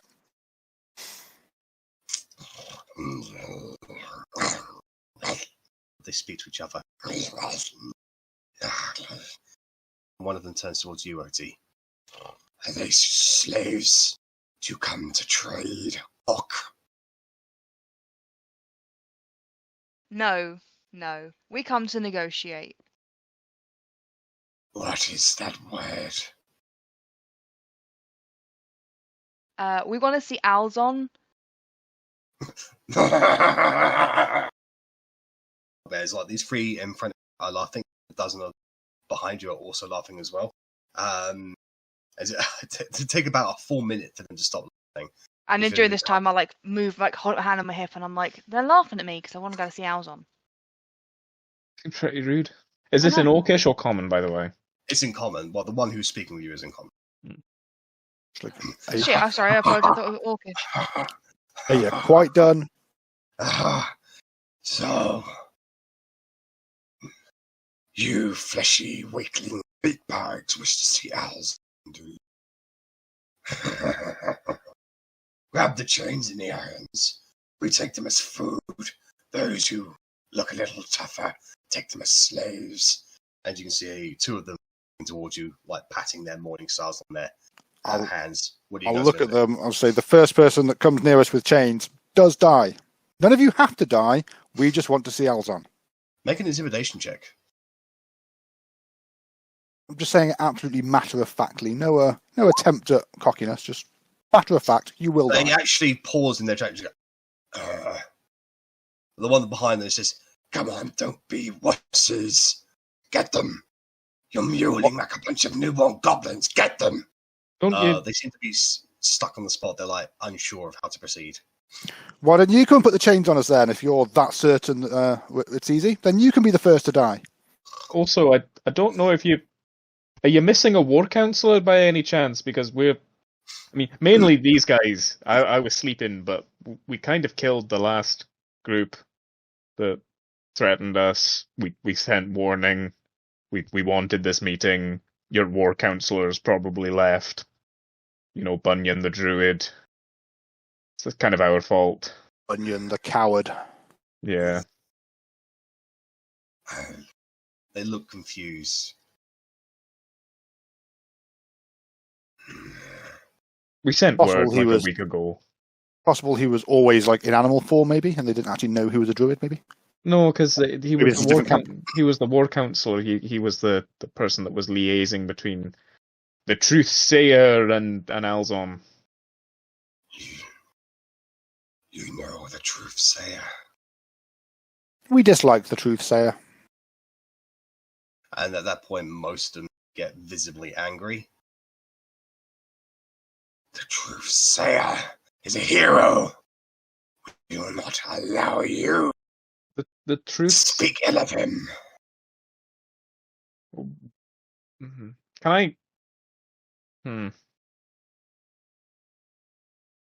I want to do something. So do I it. don't know how to convey this to the group without letting the hobgoblins know. Oh, these are just bugbears at the moment. Oh yeah, bugbear. Sorry. You're as bad as Korgrin, riches. you I seem know, to not know your goblin races. That's a little bit weird. Um, I'm going to ask them. Is this because have you ever met the truth sayer? No, but he promises that we will stand equal amongst those despicable humans. He promises a lot of things. He couldn't even do that with half-elves. I mean, half-elves are a lot closer to humans than you are. And they were treated like Half-elves are shit. weak. They are weak. I'm a What if- half-elf. I'll fight you right now. See how weak I really am.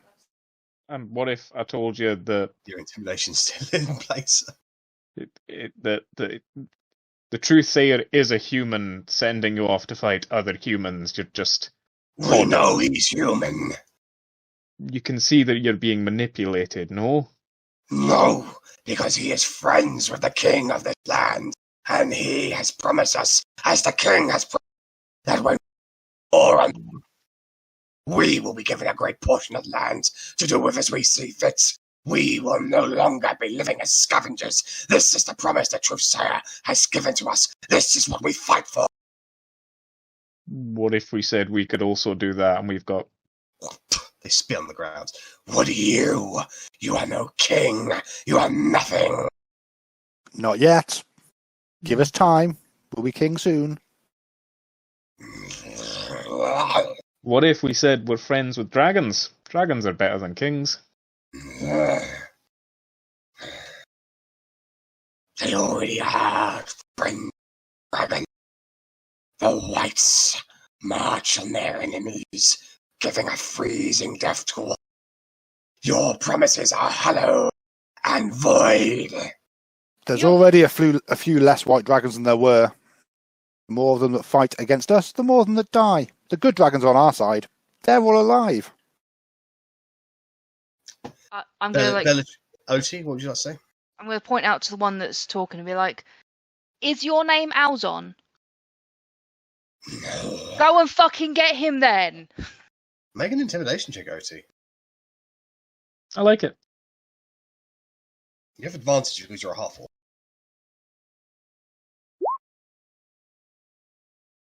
Boop boop. He just like almost as if you're about to attack him. It's like he's on guard. And it's like Bellatrix and Arrabella. Is there anything you guys would like to say at this point? Literally just seconds away from getting my bow, to be completely honest. I am preparing to attack.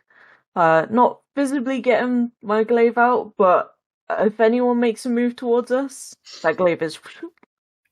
Mentally John Wicking it in your head. Right, glaive out, glaive to that one. The pencil is in hand. Yeah. Okay. I want Korgrin, Rennas, and Otti to make either group persuasion roll, or group intimidation roll. Your choice. I am definitely better at persuasion. I'm better at intimidation. I mean, I'm I'm not bad better. at intimidation, so I think if I we're know going to get for advantage at intimidation. So Yeah, yeah, intimidation. I'm proficient in intimidation. That's the thing. Bonk. I'm proficient in both, which is why Hmm. 20 is my lowest intimidation, 25 is my lowest persuasion. Otti. Okay. So there's a tense moment, almost like kind of like a Mexican standoff a bit, as more and more boys sort of making their way over. Now, not just bugbears, hobgoblins and goblins as well. And despite the fact that you are heavily outnumbered, you are standing your ground and staring them down. And they look at you, look to each other.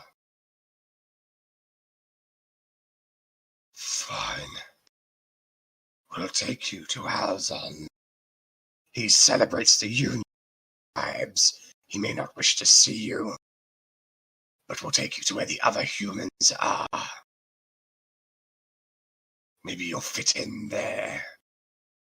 Let Alzon and his leaders deal with it.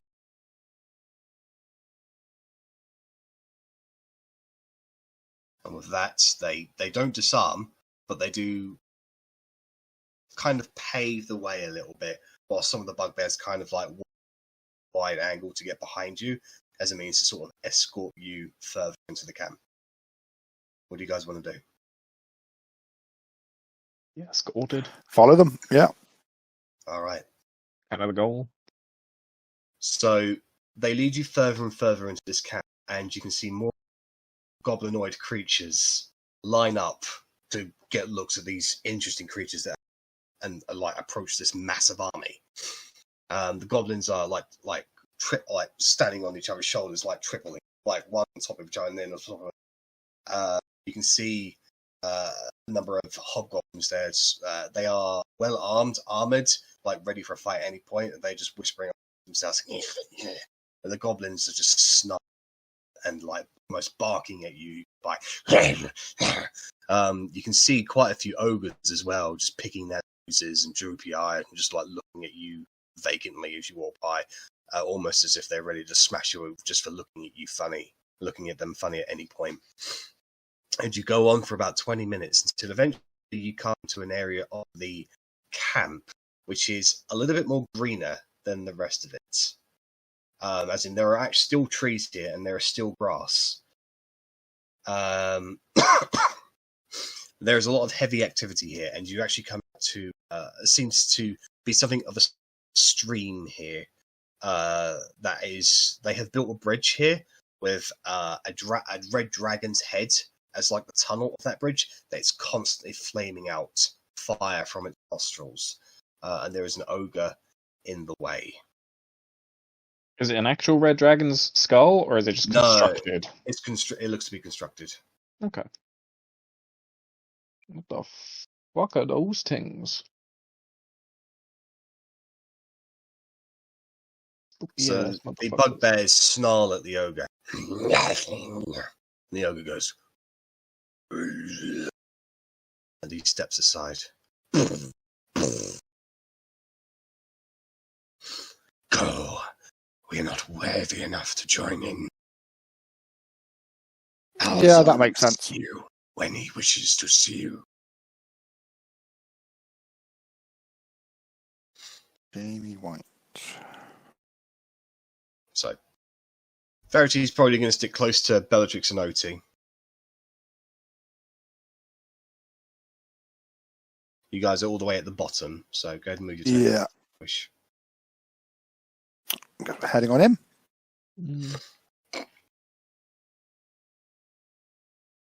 For some reason I got quite upset that I didn't go underneath the dragon's head when I moved up. I don't know just how good I thought the maps in Roll20 were. No, not that good. I am the dragon's eye. There is something of a feast happening here with a number of, games happening here that the hobgoblins to be enjoying. And as you sort of make your way around the corner, you can see something of a fighting arena where there is currently an ogre in there with a gigantic star, and he's just smashing on the ground. It's this human-looking female who looks a bit bloodied and bruised, and she is just ducking in and out. She does have a small dagger equipped, and the hobgoblins are just going, kill, kill, kill, kill. She doesn't look like she wants to be there.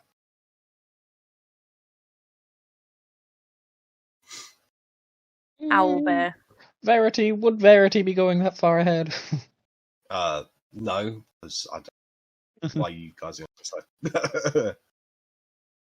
We're kind of like taking it slow, taking it in, and kind of not, Well, I mean, like, are we going to just let someone get killed by an ogre? I don't think this is going to get our welcome off well.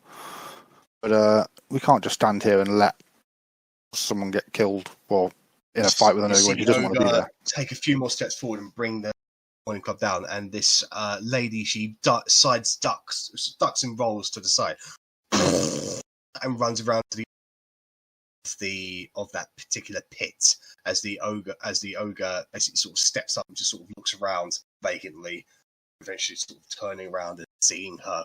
Like, he looks tired. It looks like she knows she can't win, so she's just trying to, like, outwit him at the moment, just trying to survive. Guys, I kind of made a promise that I wouldn't do shit rashly without talking to you, but I really want to shoot this ogre right now. No, hold on. Let's just... Don't worry, I'm not being cruel. Can we just watch for a moment? Okay. Can I wait and see if she goes for an attack at any point? Her body language suggests that she's in flight mode and not fight mode. Okay.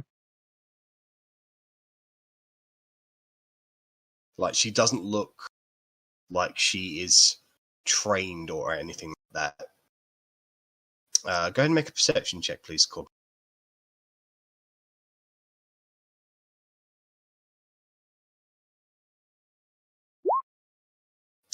You do notice that there is a collar around her neck, similar to the collar around this person's neck over here.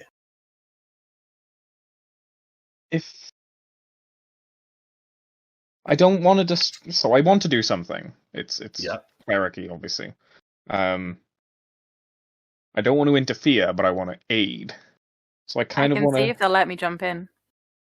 I'm absolutely jumping in. I'm sorry. I wanted to see if she was going for an attack. I look like a child. The hobgoblins are probably going to completely underestimate me. I probably have, I can go there. I mean, telling you guys the plan, I was just going to wait until she attacked, or if I could make eye contact with her. If she goes for an attack, I would War God's Blessing and shout, go for the eye or something to give her a +10. No, it doesn't look like she's going to be attacking. She honestly looks like a lost, innocent girl just trying to survive at this point. I mean, interfering is probably going to have the same effect as anything, so can I just shoot him? Yeah, I'm going to turn around and be like, it's one way to get his attention, guys. Just saying. I know, but I was hoping to be a bit more subtle about it. That was basically the thing. Is she still killed the ogre herself? We haven't interfered. We were way over here. Yeah. I mean, you can cheer for her, and under the guise of that cheering, you can give her suggestions and then cast spells. Like, you're not limited by like creativity is. This is true. We could at least give that a go. If at any point she looks like she is about to fall, I would definitely fire a shot at the ogre. Okay. So they keep on. She keeps on running around circles for the next 30 seconds or so, Morning Star is getting closer and closer each time. As Arrabella and Otti get closer and closer to them, the hobgoblins just sort of snarl at you. Just, you wish to see the carnage, the blood. She'll go splat any moment now. Yeah. Yeah, you're really, really brave setting an ogre on a little fucking girl. I'll shout, go on, human. You can do it. Go for his ankles. I bet that ogre couldn't even take on a real opponent. I'll shout loudly. As you're saying this, Arrabella, she comes up, rots up to you, and she says, "Help me, please!" As the ogre is coming up behind her to swing again. What are you going to do? Blow out. That would be a less aggressive way of interfering. I'm going to shout, I'll trade with her. I'll yank her out and I'll jump in. All right. So you jump out and she comes in. The hobgoblins just get confused at first, as does the ogre. But then the hobgoblins encourage the ogre to continue. Immediately. For now, can I just get initiative from Arrabella, please? And then the rest of you can choose to join in as the rounds go by. I'll roll, but watching. May not necessarily do anything on my turn. Where's the ogre? I'm rolling real shit tonight. I think you and Rich have traded. Yeah, fuck you, Rich. About freaking time.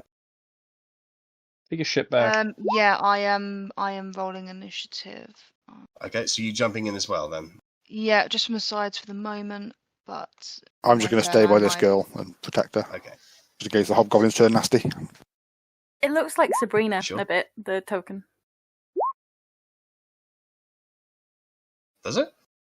Yeah, it's from the One new of my other Netflix players. series. It's one of my players. I think. Oh, okay. Oh, okay.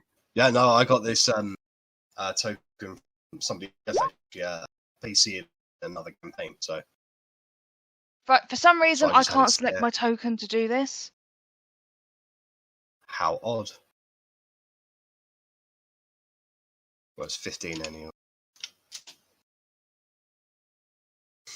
Okay, so Otti, you are technically first. You're just observing for now. Um,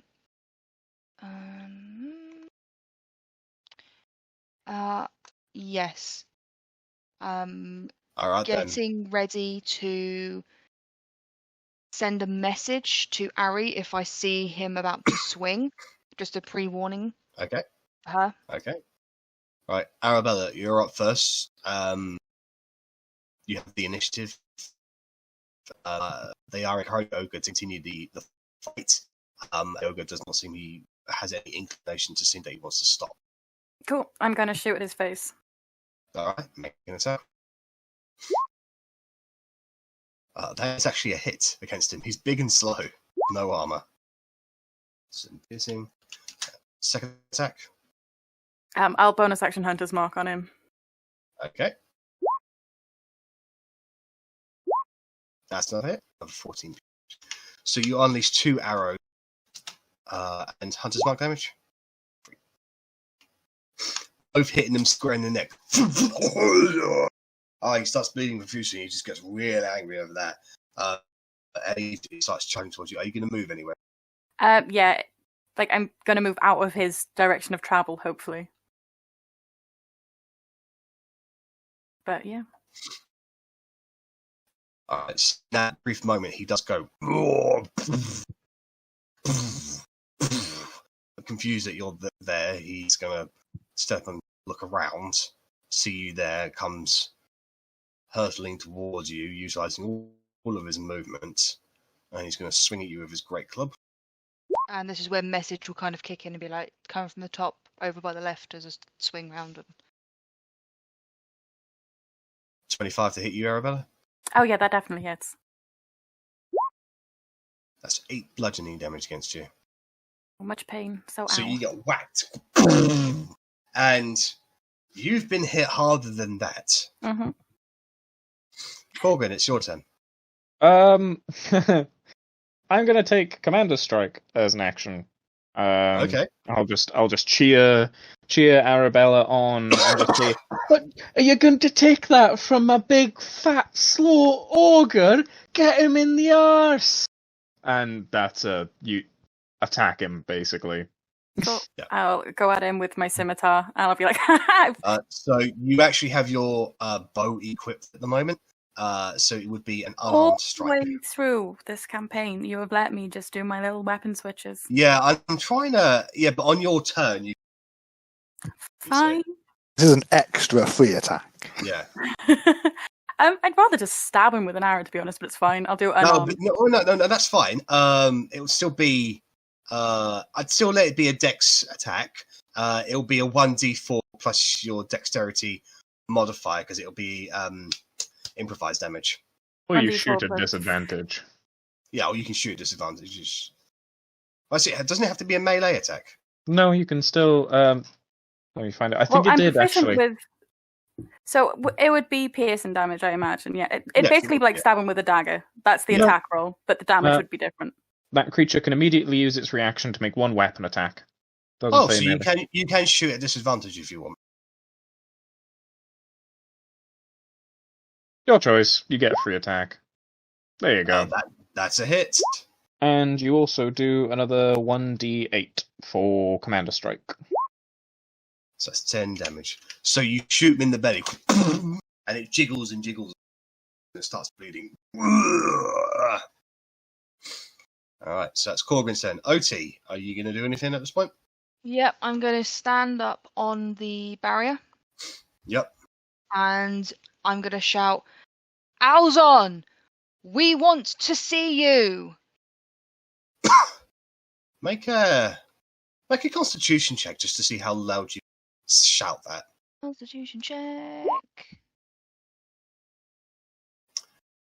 And as you go to yell this, a bit of voice sand breaks. from the dust, a bit of sand from the attack that the ogre made is kicked up into your throat, and you end up coughing. So you're not able to get it out at all, unfortunately. Just in that moment. I get down sheepishly. Yeah, the hobgoblins laugh. All right, Arri, it's your turn. So I'm going to move up to this corner. Opportunity attack is made with disadvantage if it's going to make one. Yep. 12. It misses. And I'm going to shoot it. Okay. Shoot it real good. Oh, bugger. They're not meant to be made at advantage. No, that's fine. Disadvantage, rather. That's fine. They're all hits. So it'll be 1 and 2 and my d6. This is 24 points damage. So you shoot him twice. One in the chest, one in sort of inside of its mouth and poking out of its cheek area. He falls over onto one knee. He looks very, very hurt now. Anything else you want to do, Arri? I'll taunt him. Be like, come on, big boy, you could do better than this. They'll even scratched me. He gets to his feet and charges at you. He is pissed off. I am giggling. I am having the time of my life. He brings his crate club down onto you. And he misses. And he looks pretty proud of himself that he feels, because there's dust everywhere, that he feels he's just squashed you. And he picks up his great club to see the gooey patch that was Arri, to see absolutely nothing. He looks confused. In that moment, Korgrin, is there anything you wanted to do? I'll kind of look at Otti and just go, "Yo, go on, get back up there. I'll cast a spell on you." And I will hold Thaumaturgy to see if she will get back up, basically, and shout or do whatever it was that she was going to do at the on the post. But I'm holding Thaumaturgy basically with the voice amplifying effect. Alrighty then. Otti, it's what did you want to? Oh, I'm getting back up there. Okay, so you try to shout it out again. Yeah. Make a Constitution check at advantage because of Thaumaturgy. Yeah. 15. Okay, what exactly do you say this time? Alzon, get your fucking ass out here and face us! And it echoes out throughout the camp, drawing the attention of pretty much everything in the vicinity that you. Well, they all look at you. Meanwhile, Arrabella, in the pit, the dust has settled, and you can clearly see this ogre is inspecting the bottom of its club, trying to find the smear print that should be you, but you can't see it for some reason. What do you want to do? It's me, and then 10, 15, 20. Disadvantage on opportunity attack. Oh, no, he's not going to take the opportunity yet because he's too confused as to why there's no smear print. It's great. And then I'll shout, back here, and I'll shoot him again. That's a hit. How do you want to kill him? Through his eyeball. Like, I want it to go through his head and then just kind of land at the foot of this hobgoblin. I was just about to press my screen because you would have totally seen that. Yeah. So as he turns towards you, you just as you say, over there, over here, he turns towards you, release the arrow, goes straight through his eye at the back of his head, and just dribbles in front of that hobgoblin there. Fling! And he goes.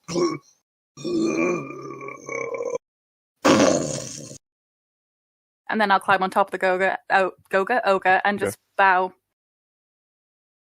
Make a performance check. I'm going to start cheering really loud. Yeah, I was going to start clapping. Yeah! Woo! Go, Arri! Woo! This is where I fall off the ogre with my bow. Mm-hmm. The hobgoblins look more offended than anything else.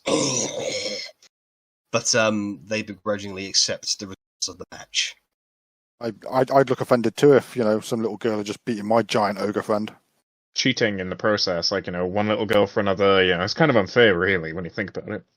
Meanwhile, Rennas, you can see a rather large, hulking human man with purplish hair and a bit of a pointed purple chin beard with an eye patch over his left eye. Covered in armor of a bronze-like nature, coming straight over to the girl. He grabs her by the arm and just, come along now. Whoa. What's going on here? Excuse me, sir. Oh, excused. What's going on? She's with me. She wasn't supposed to get out of that pit, but seeing as how she's still alive, it's my problem now, so I will be taking her back. Well, I can solve that problem right now for you, and you don't take her back, and then you haven't got to end the problem. You don't own her. I have the paperwork. I think How you'll much did find it her cost life you? is mine now. How much did she cost you? She didn't cost me anything, but she did give me a fair amount of money. She gave you money for you to own her. Well, no.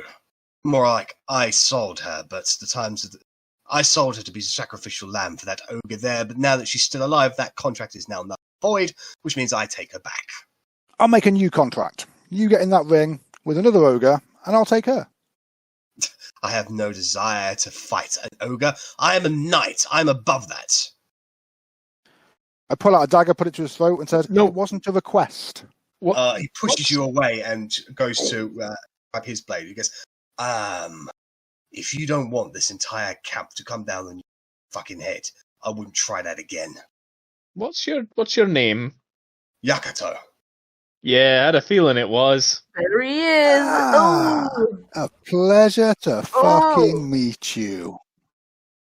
I don't fucking know you, do I? No, but we heard your name. We heard you won an award for working with underprivileged children, and we just, we really appreciated that soul. I am soulfulness. a knight of virtuous means. Now come along, Tamwin, and he grabs her and starts yanking away. Friend. Knight turned down a challenge, by the way. Me and you in the arena right now. I have no desire to fight you. Oh, you're a fucking coward then. I am not a coward. I am a knight. You can be both. I am here on business. I'm not here to fight. You violate their rules. You violate your rules. What do rules not. would they be? The rules that there will be no unauthorized violence in Alzon's camp.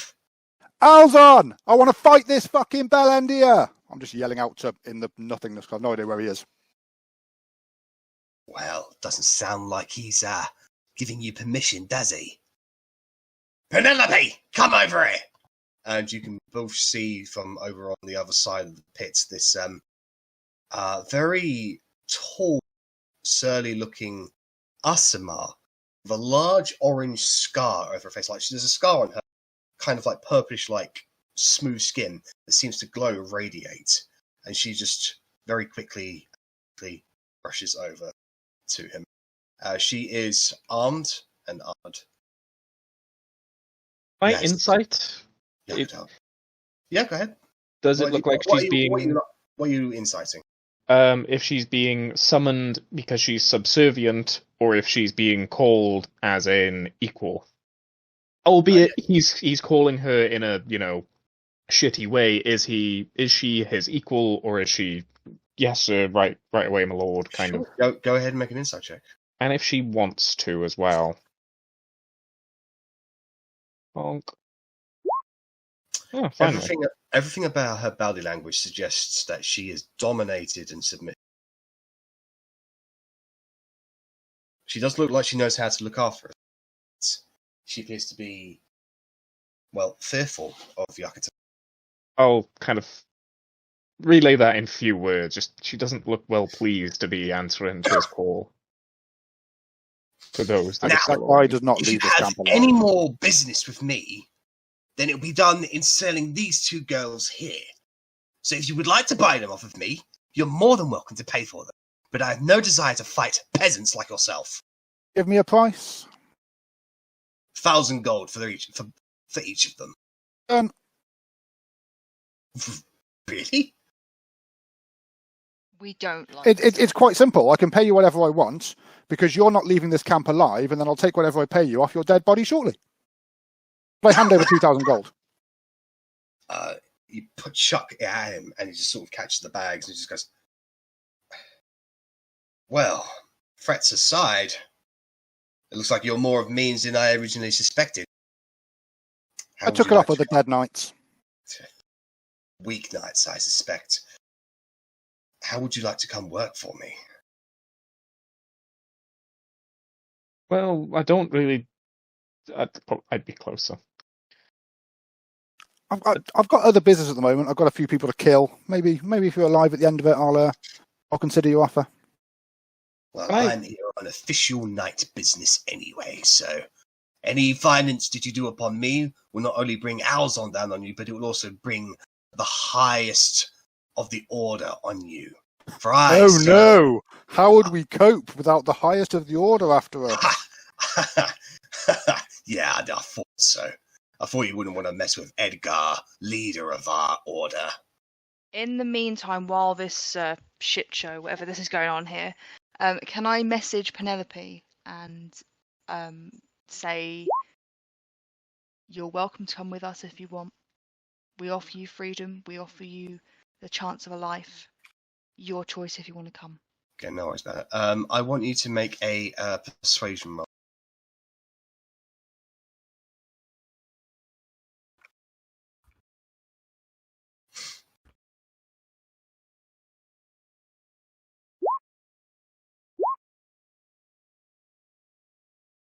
It's only a 9, but she is concerned.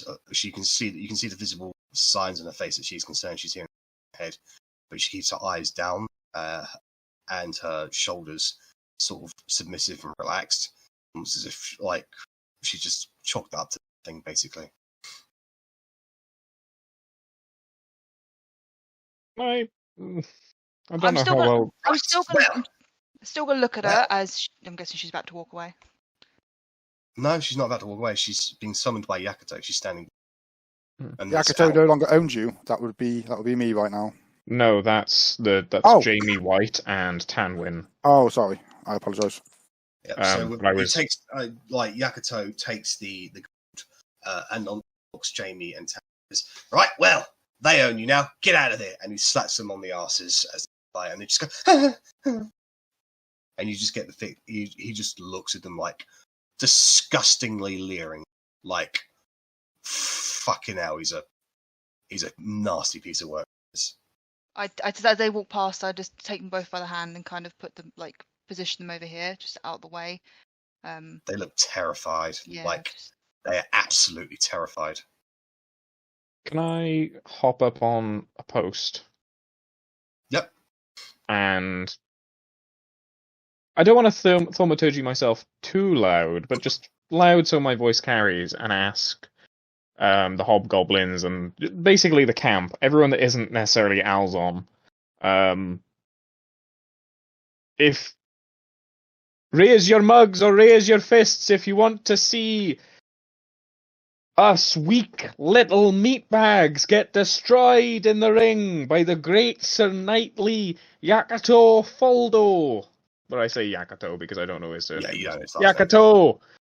Him of the great truth-sayer who could stomp us under boot. Make a persuasion roll. Korgrin. Not necessarily great at persuasion. We're still cheering you on. Yay, bonk. You shout this out with thaumaturgy, and they look at you, and you just get the feeling that they're just looking at a weak, puny dwarf, and they pay you no. Rude.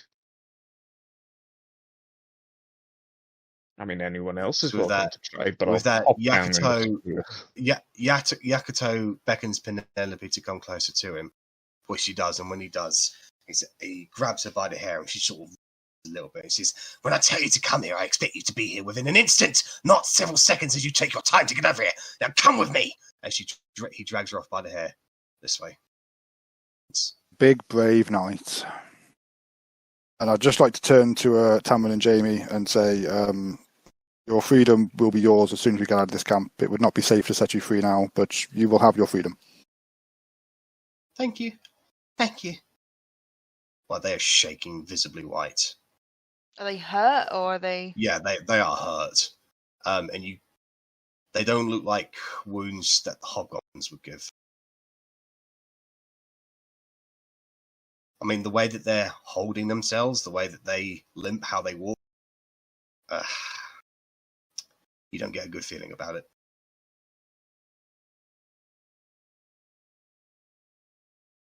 You're safe Well. now. I'm just glad I could get to you before the ogre got you. Thank you. Thank you. That was amazing. I don't know how you took it down. Quite unfair on the ogre, really. But I kind of go into the bag and kind of just like take out a health potion for each of them, just to kind of like sneak them, give them to each one. It's not really a physical pain that they have. It's emotional scarring that they have. It's not that. I mean, they're commoners, so their hit point best. So I wouldn't want you to waste health potions on. Okay. So I'll climb up on this post here, and I'll just shout, Alzon! Alzon! Make an annoyance check.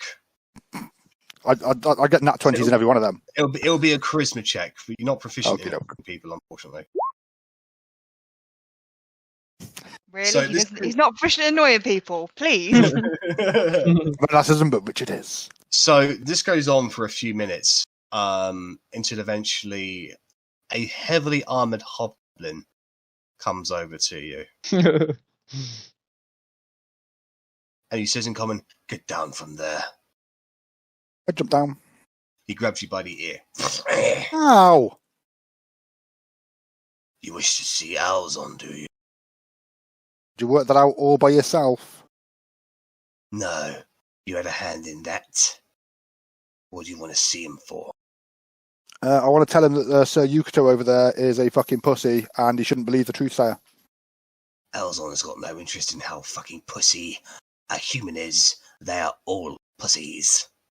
However, he brings good slaves, so he's tolerated here. He just lost his two best ones. I've got them now. You purchased them. We saw it. Yeah. You're a slaver. So they're no longer his. No, they'll be free The tomorrow. reason I haven't stuck you like the pig you are is because I see that you have as much respect for the humans' ways as we do. Very true. Humans are pretty much scum. Some of them, not all of them. But either way, we really need to see Alzon. It's been a long way. To speak to him about Yakuto. Is that the only purpose? We need to speak to him about lots of things.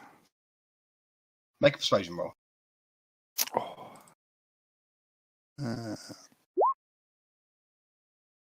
Jesus Christ.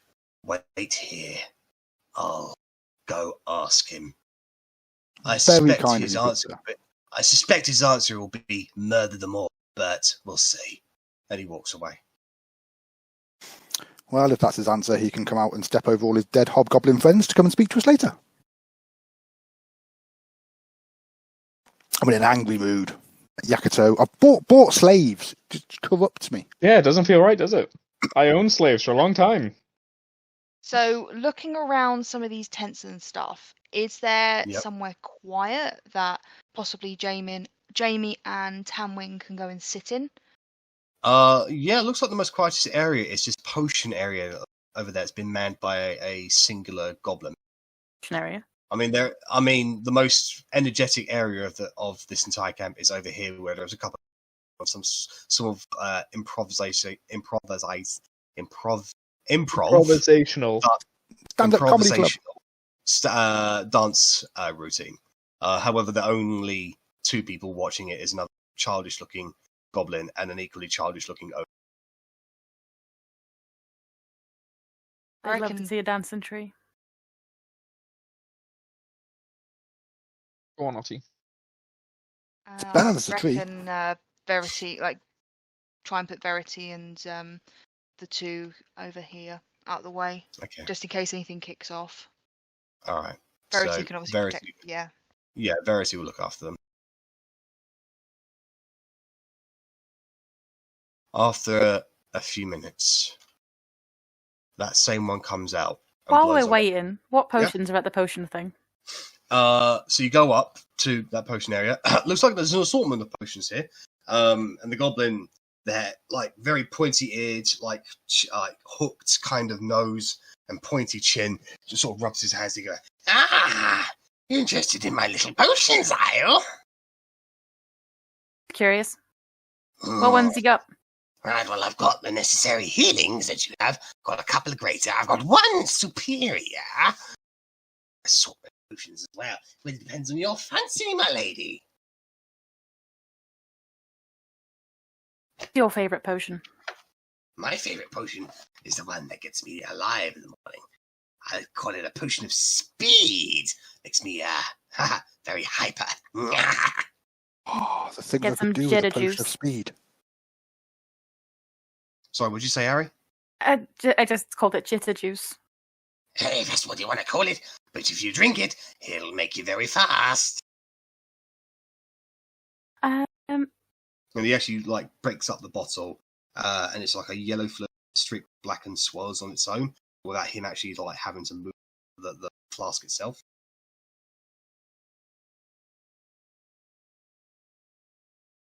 Okay, so healing potions, the speed potion. Does he have any like increased AC potions? I don't even know if there's such a thing. Like my potion knowledge is so small.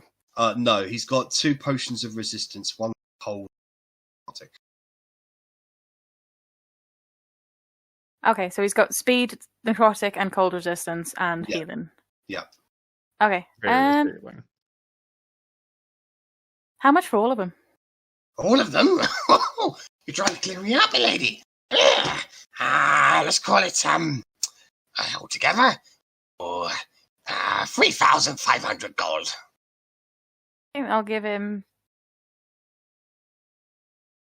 3,500 gold. How much is that? 350 platinum. Thank you. I have 110 on me. Yeah, I'm remarkably broke now. Mummy. Yeah, Yeah. Mummy OT. OT. Sorry, Mummy OT is working. What was it? 3,300. Wait. 350 platinum. Or Yeah. 3,500 gold. Take the platinum. Thank you, Mummy. Please don't call me that. So you pass the gold over to him, and he starts rubbing his fingers deliciously. Thank you. And he just scoops it, and he starts handing you out the. So there are 10 potions of healing, or common healing potions. There are 7 greater healing potions, and there's 1 superior healing potion.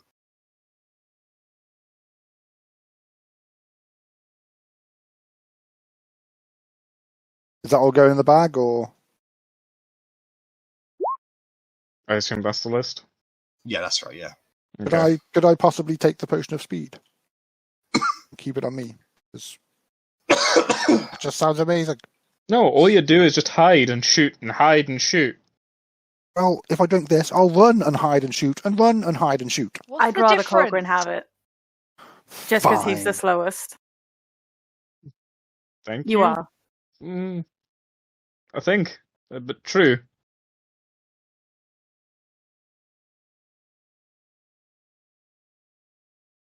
All right. So after a few minutes, that hobgoblin, the heavily comes back, and he blows on his horn, and he points out towards the direction of the sea. And a lot of the hobgoblins around you sort of like step aside. Like, have you guys ever seen the movie? Have you guys ever seen the movie Hook? Yeah. No. Like when Hook points towards the guy on the deck, like people just like step aside to like highlight these 2 particular people, like almost instantly. Like it's a very exposing feeling. And he just gestures his finger to come over to him. Guess we're going then. Hi. Verity will stay back for now. Is everybody else going, or is everybody else staying behind?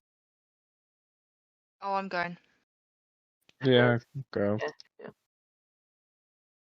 Verity would know to like fast step and shit with, Yeah. She knows she can get there instantly. She needs. and also like get those 2 out of the camp 300 foot, then teleport back because she's taken lots of broken fucking teleportation magic. Yeah. She is everywhere. She tries to make the most in character. Fortunately, I already I missed half of that. She talks to me about it, and the builds that she gathers, you can get them off the Google from like the list of the most broken builds in D&D ever. So I already know the countermeasures for The them. teleporting sorcerer.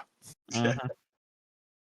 All right. So as you come over to him, he says, "Alzon will take 3 minutes of his busy schedule and give it to you.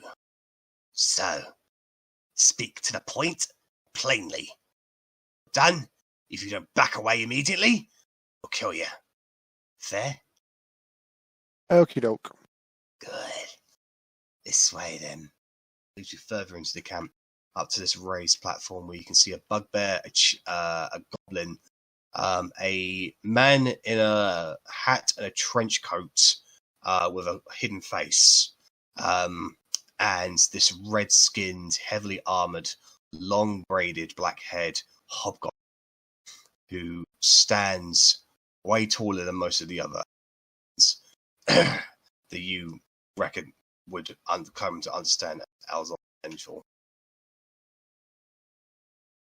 He steps forward.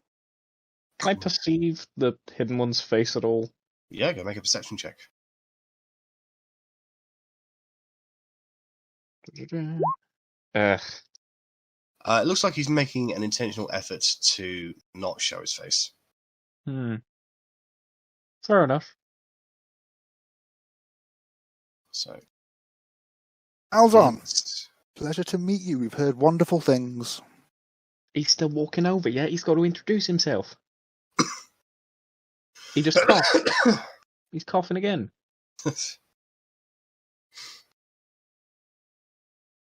He looks down at all of you.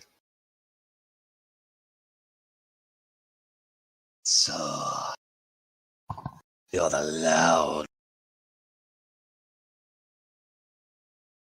Fuck do you want? Why have you come to my fucking camp? I apologise for the loudness. I just merely wanted to get your attention.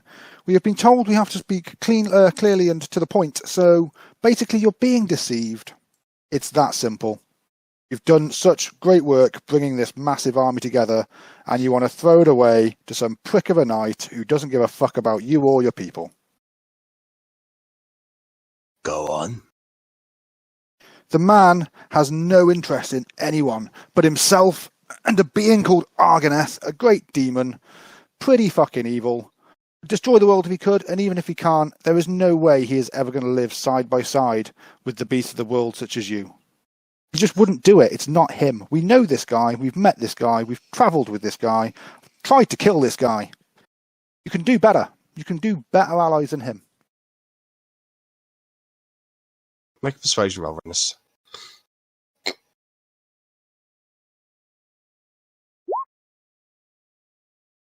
Okay. I'm liking your rolls tonight. He's, It's not like me at all, is it? he's listened to you, but his facial expression doesn't seem to change. You only have to look round this camp to know you're a good leader. Powerful fucking leader. No one in the history of my knowledge has ever accomplished what you have done. You bore me. Not Someone my else intention. speak. I'd look around the group. Do you mind?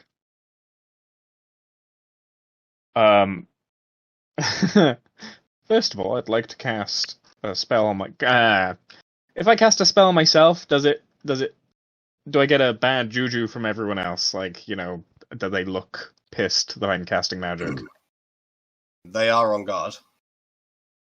Alzon, I'm going. May I cast a spell No. on myself? Unless that spell makes you explode into a billion bits and I can feast on the ruins. No. Oh, I'd like to watch that too. Fair enough. Putting it simply, we've fought the people that you're working with before, and they value the lives of hobgoblins, bugbears, goblins, even lower than their lowliest of demon fodder. They've thrown away the lives of your kind before the lowliest of demons that barely even think, barely even speak or talk, that simply throw themselves at their enemies in just an attempt to overwhelm them. You're seen as below even the lowliest of creatures by those that you would ally yourself with. These are not the allies that you want, and if you were to work with us, we would give you that respect that we know that you deserve and you've earned and your kind have earned in your fight against the demons in the past. The hooded figure moves into whispering to Alzon. I want you to make a persuasion roll, please, Korgrin. I try and listen intently to what the hooded guy is saying. It's way too quiet. Okie doke. You ready for a fail, guys? Not dreadful. For a straight roll, could be worse. You get the feeling he's listened to you. His facial expression has not changed. Fair enough. He starts eyeing the females.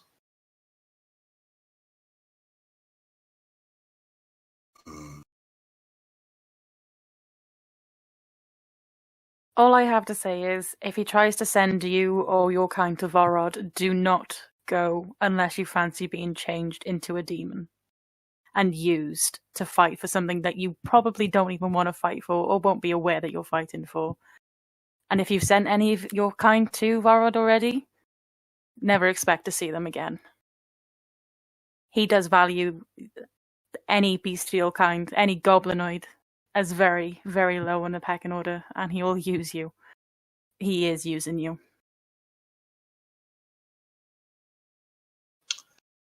The hooded figure once again whispers into Alzon's ear. I want you to make either a persuasion or intimidation check. Your choice. I don't think I'm good at either of them. I think you're good at persuasion, aren't you? No. Oh. Don't know how in my head. Persuasion, intimidation. I'll go with persuasion. Oh, so good. He just looks towards Rennas and Korgrin and makes the offer. You let this female speak for you. We let everyone speak for us because, unlike the guy that you are trying to partner with, we actually treat people as equals. We don't just pretend to when it suits us. Also, mad suspicious, Mr. I don't even get to see your face. Kind of. He turns around. Yeah, there we go. Like, that's how you're going to be treated. Just dirty whispers in your ear. Like, try to sneak a look at his face as he was whispering in his ear. Like, he's so well hidden that you can't see it. Okay. Very hard to read. It's Edgar. Alzon goes on to say, well, if you let the women and the children speak for what do those two have to say? Speak. He's addressing towards Bellatrix and Otti. I'm just logging off. Give me 2 secs. You go first, Bella. No pressure. I think if you trust this guy, you're a fool. What do you know of him? We have seen him in action killing so many people. He's been trying to kill us for so long for nothing. We've done nothing. Literally just being alive. This guy is evil. And everything that everyone has said today is the truth. And he's just using you. For nothing. You mean nothing to him. Your safety?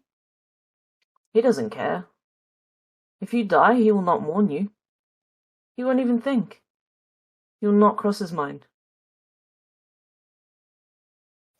This can go either way of intimidation or persuasion. Bellatrix, it's your choice. But the hooded figure once again turns around and whispers in Alzon's ear.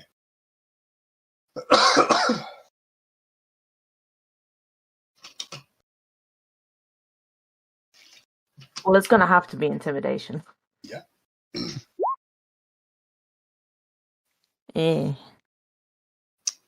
He's listened. You don't know if he's paid attention, however. Okay.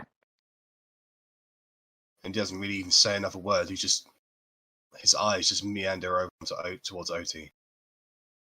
So I'm going to take a step forward and just like be in front of everyone and be like, as a half-orc, I appreciate strength. I can see that you appreciate strength as well. We are strong, and we are stronger than the abomination that they're trying to do. It's disgusting. It's vile, and it's against nature. I say that in like orcish, like, disgusting words. And if you are with them, you are against us. And that can go persuasion or intimidation, Otti.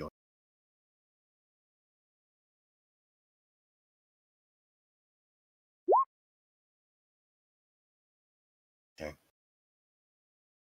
He listens to you as the hooded figure whispers into his ear again. I shout over, stop fucking whispering! Speak openly! We have! The guy immediately turns around and backs away. Alzon looks at each and every single one of you.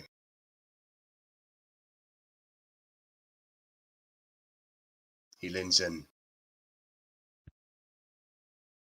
You say a lot.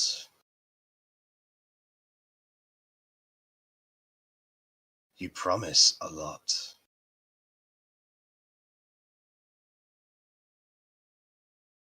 But I wonder if you truly understand is you're telling me.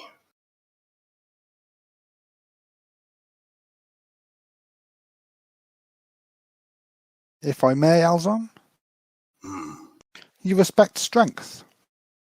Why not pit this truthsayer's emissary against any one of us? We'll even let him pick. Emissary? What is that Yukatu doing out there? He works for the truthsayer, does he not? Oh, yes, he works for him, but he does not speak for the truthsayer. The truthsayer sends his orders to me. What, via this hooded mess? No.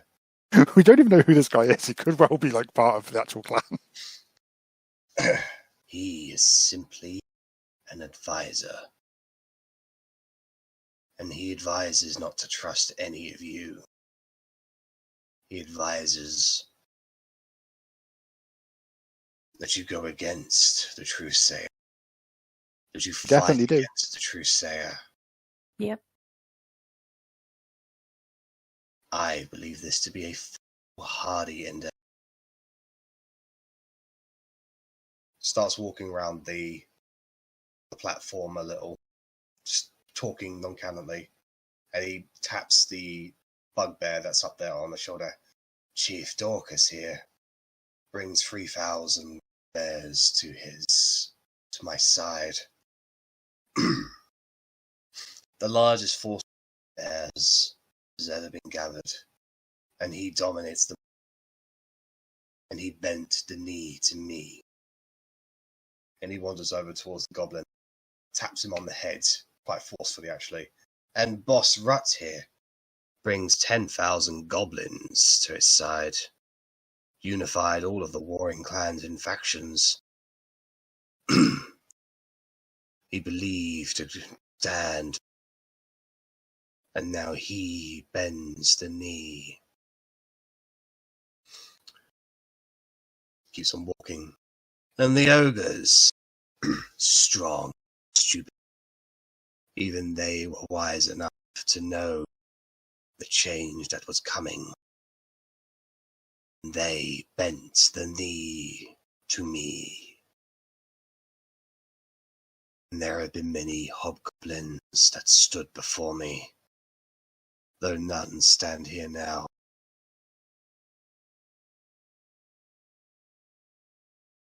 I bring 20,000 hobgoblins to the eyes of the truthsayer, backed up with 500 ogres. What is it that you bring against the truthsayer?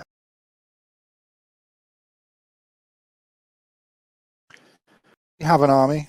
It would be foolish to talk numbers when we don't know what side you're on.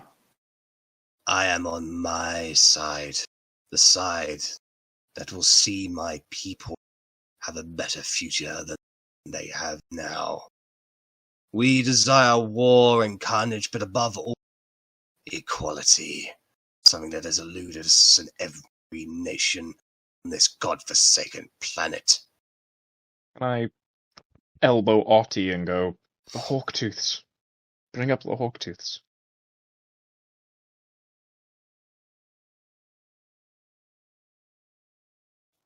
Unless One thing Otti's I not can there. say is that we're not going to be sacrificing you to a weird evil god anytime soon. So you'll be a bit more safe with us. That evil god, Arganef. You understand that he is coming back, right? The only thing that matters is being on the right side of history when he does. You understand that the Truthsayer works with the Crown, yes? I do. So your plan to make changes is to side with the people that have been in charge for years and have made no changes. The Truthsayer is promising change. Words are fucking empty. You should know that. Then why is he called the Truthsayer? Man can call himself. If I anything called... he wants. Yeah. It was not I who gave him that name. It was not himself that gave him the name. It was others who gave him that name. Years ago, he betrayed a group of his traitors to the crown, and since then he was no man of honesty. With that traitors to the... reputation, he has gone on to unify a great many people that were not unified before. So What have if- we Do you have to dip out now, Bella? Yes, I gotta go now. Okay. See you, Alright. Leslie. We've got about 5 or 10 minutes left. So I'll give you Okay, the I will watch the video next week. So, no worries. all right, see you later, guys. See you guys. Yeah, see you, Lesley. Sorry, who was about to say something? Otti. So I'll say we have united people. There are a lot of us of different places. For example, Clan Hawktooth. They are on our side. Barely 200 of remain from what I... Numbers aren't everything. Numbers are everything. However, we have treated them as equals. We have fought alongside them, and we respect them. They also have no stomach for violence. We've seen the carnage they're capable of. Just because it's not uncontrolled doesn't mean that it isn't necessarily directable. They're mighty warriors, and they've survived this long. They've resisted joining your clan, no? But we see them as equals. We make no demands of them. We let them choose their own ways. But they are not below us. They are beside us. The hooded figure goes on and whispers in Alzon's ears again. Really? More of this shit? Stop it! He Only cowards do not let their words known. Rich, you cut off halfway through. You said... I said only cowards do not let their words be known. Didn't hear the last part again. Only cowards do not let their words be known. Oh, right. I think it might just be camera lag then, like, you're saying it, but then the video is catching up afterwards. Okay. Yes, I am lagging quite a lot. Fair. Right. My bad. This figure still doesn't address any of you. He just kind of scuppers away to the side very quickly. Do you reckon, Rennas, do you reckon that's Bunyan? Nah, Bunyan's too much of a coward. As soon as he heard that we were coming back, he'd have left. I Did mean, you have a guy called Bunyan helping you as part of a war council? No. Can I inside check that? No. What was his surname? Well, no, what was the that they name? used? Yeah, I was going to say, what was the name they used? Pierre. Oh, Pierre, yeah, because that was his surname, wasn't it? Yeah, okay. Yeah. A war councillor called Pierre? Pure, something like that. Pure, yes. Pierre advises me. I see fit. Is he around? He narrows his eyes a little. We've beaten the shit out of him like twice. He's ran away each time. It's quite You don't want to sad. take advice from him.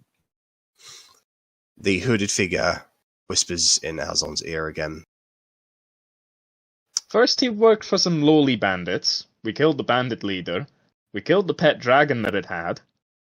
Then he worked in an arena, and we didn't actually beat him there, actually. No, I apologize. Someone else beat the shit out of him there, and his team, and then we beat the shit out of the people that beat his team. And then he ran away. He left the group and he flew off. I think as a fly. Was it Rennas? Was it as a lowly fly?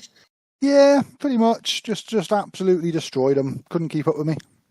No, but I mean, like, what did he leave as? It was a fly, wasn't it? Or a bird? Sorry, I thought, yes. Yes, he left as a little fly or midge or mosquito or something. He just buzzed off. Something like like the annoying that. little swatty insect he is. Quite pathetic, really, when you think about it. Imagine thinking you're qualified to give advice when I'm informed that it was in fact the other way around. You all cried like little babies when he bested you. I visibly burst out laughing. Remember the time when we first met him and we threatened him so much he literally pissed himself? Like he was shaking in fear and pissed himself. After I'm looking around the his hooded friends. figure for like pools now. And then, yeah, like if we were making these threats, why would we not be shaking in our boots right now?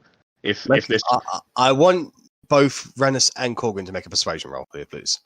I am just too busy laughing. it's not Oh, gonna be good for me. 19. Yeah, I didn't think it would be good for me, mate. Sorry. If it was intimidation, maybe, but it's I'm not going too hard. The hooded figure once again whispers in Alzon's ear. And Alzon just kind of like winds away a little bit. He looks at me and says, "Will you take off that stupid hat?" And he rips it off of him, and you see the familiar pointed ears and the brown hair, little bit musky, of Bunyan. Hey Bunyan, how you doing? Oh, what a coincidence! We didn't think we'd see you here.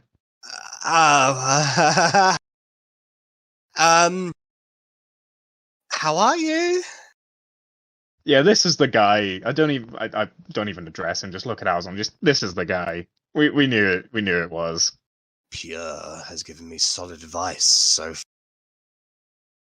Imagine what Who doesn't advice you could even- get. Go on, you first. He doesn't even know which way's fucking up. He's fucking useless. it's under his advice that I was able to get Dorcas and Rut here under control, finally. Yeah, because if you want to learn how to control weasels, you get the advice from a weasel. You hear that, Dorcas?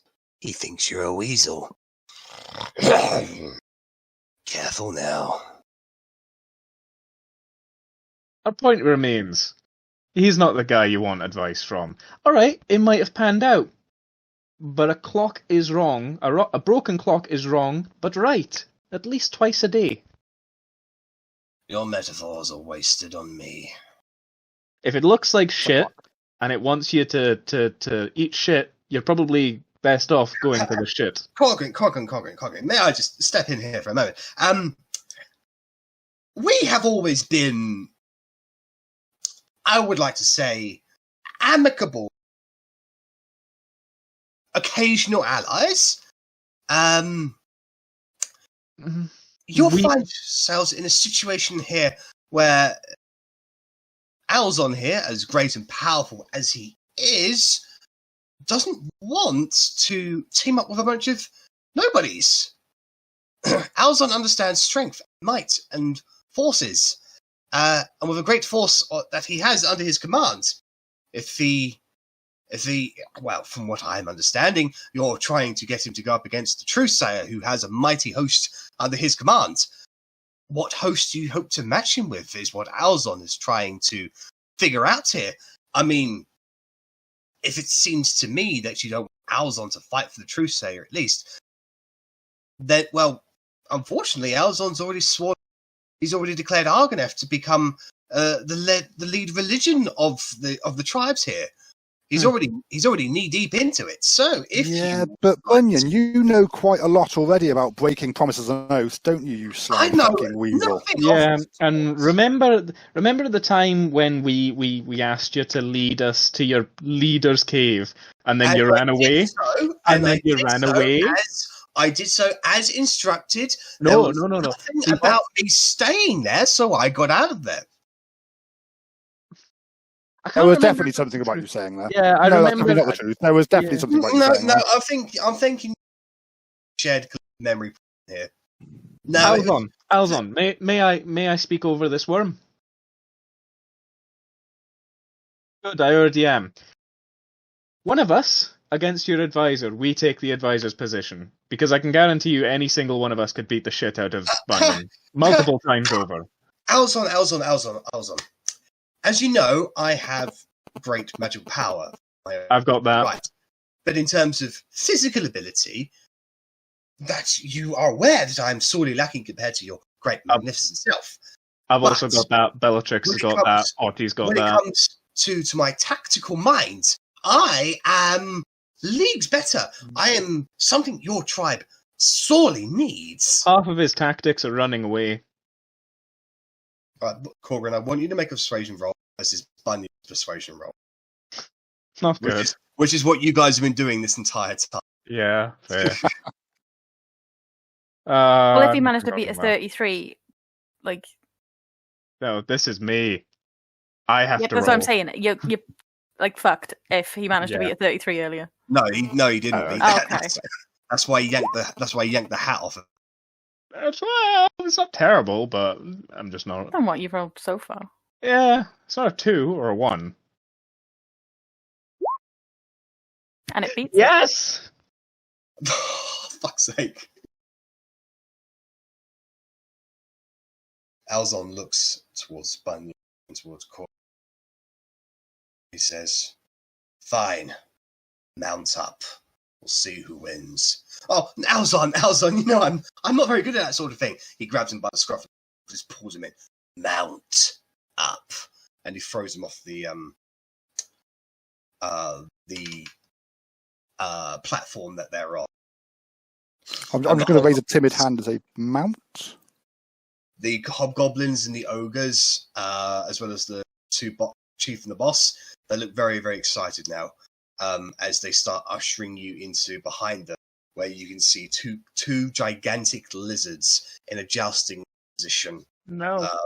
As one of the hobgoblins is basically grabbing Bunyan by the scruff of the neck and taking him over to one of the gigantic lizards that snaps him as he gets close. But he basically just shoves the saddle off, gives him a joust, and puts him on there.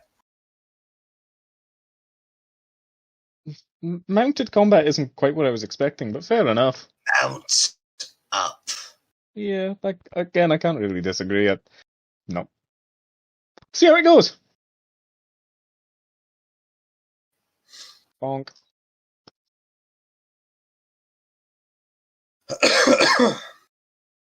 Do you guys go and watch?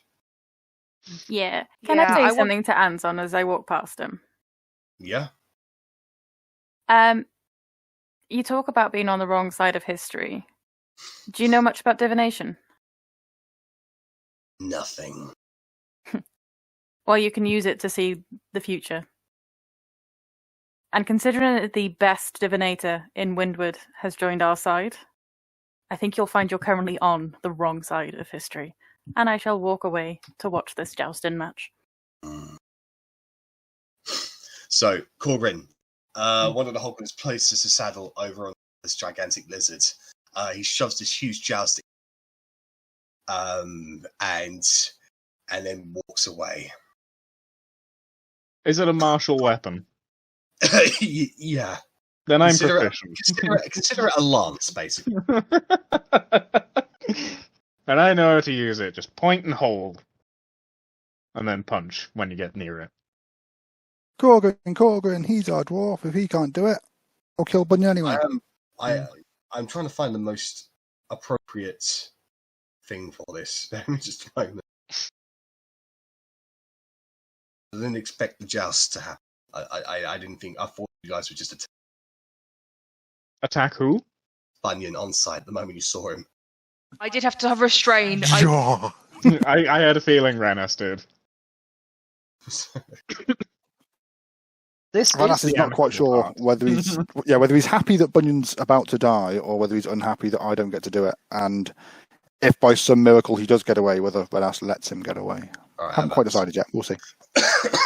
Just for the record, I'm still like next to Alzon and I'm not moving as kind of a bit of a protection because I don't trust Bunyan. Can I get an initiative from you? Sure.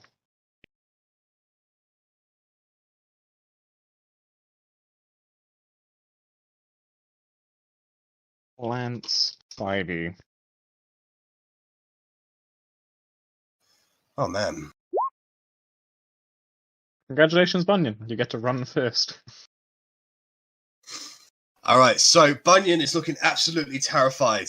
And he kicks the heels on the lizard and immediately starts charging towards you. Gets to there. You'll kick the heels, charging in the other way. So these lizards are moving at the same time. He's going to get the first attack on you as you're going by. It's effectively going to be a strength check for him. Is that to hit?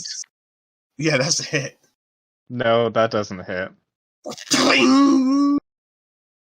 So you guys cross each other on the first pass. And his joust is broken a little bit, so he picks up another one as the as the lizards circle around to charge at each other again. As they come back next to each other, you get the next attack.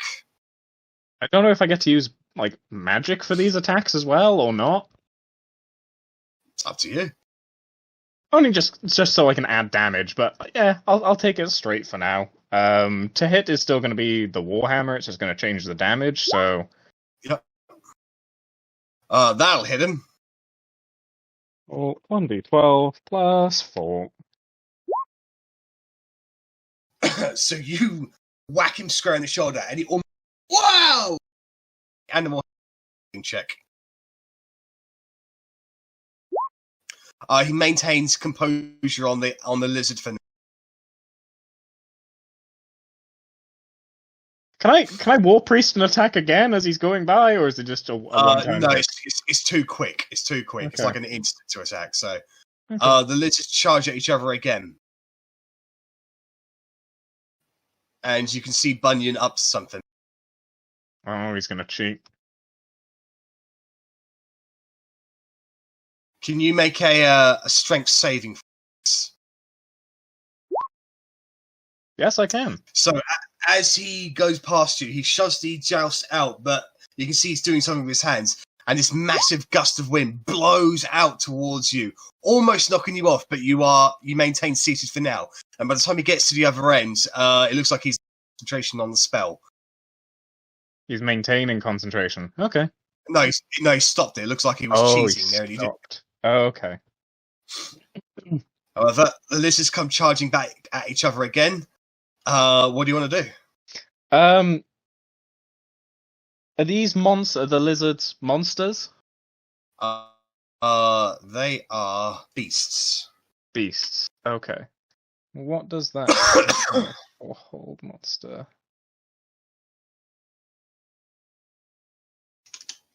Okay. I'll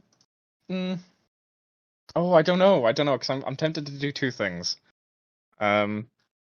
Destroy him. Yeah, but he said jousting. His little cheat hasn't worked. He stopped cheating, so I'll just magic weapon I'll He'll make. always stop cheating until he starts again. I'll just make it so that it hurts a little bit more, and I'll just take another swing.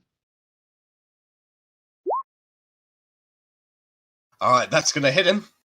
Which is another +1 to that, actually, as well, so it's a 29.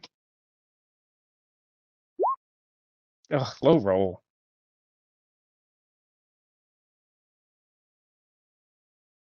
All right, so you hit him again. Oh! He's going to make another animal handling. Oh yeah, he just maintains composure for now.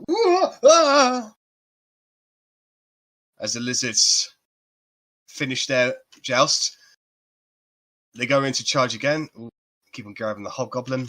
Mm. Hobgoblin's just here for the ride. Yeah. As he's getting closer and closer to you.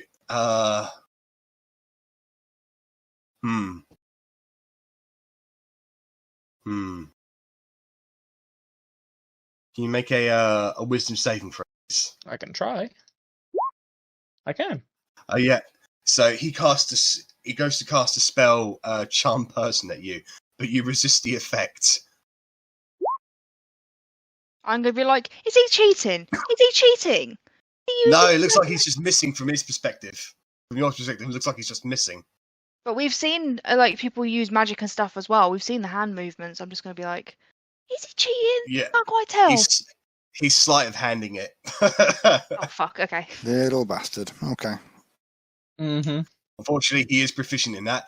All right, so the lizards come charging together again. Korgrin, you have it. Yeah, I will. Can I inflict wounds through the javelin? You have to touch him, don't you? It just says make a melee spell attack. Yeah, so you usually need to reach out with your hands. Don't.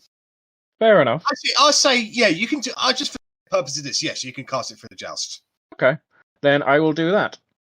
This has a +1 because it's still concentration of magic weapon, so 26. That hits him. No, sorry, that's wrong. That would be melee spell attack. That would be this. All right, Fair enough. That hits. We'll do it at 3rd level. I should have specified, but 5d10. 23. So Really are the new the Rennas. hits him here square in the chest, and the screenish energy just blows out. And he calls out and says, Alzon, did you see that? He's cheating! I do not cheat. I just joust with the weapon I have in hand, and I raise it up. He's like showing them the necrotic damage he's just taken. He's going to try and make a persuasion roll. Oh, the motherfucker would crit. Alzon calls out to you, Corey. Cheat one more time, I'll cut. Joust properly. 23 damage. I'll take 23 damage. Bunyan looks a little hurt. As the lizards charge at each other again. Oh, mate, what's he going to do now? Well, first I need to roll the sleight of hand. Yeah, that beats his perception, but not Korgrin's. Does anyone else get to make, or do you all just know? This is against passive perception, so Bellatrix is seeing it. Mm.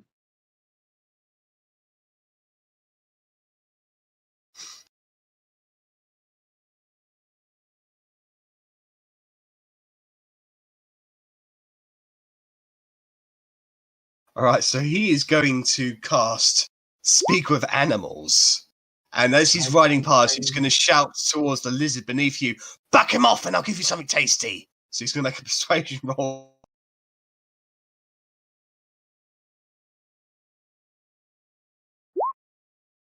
The lizard doesn't pay attention to him. So yeah, he just completely misses on that particular one. Alright, so lizards once again go at each other. What are you going to do, Korgrin? Can I aim for the saddle and try and shove him off? Yeah, of course. Go ahead and make an attack roll. That hits. Roll damage.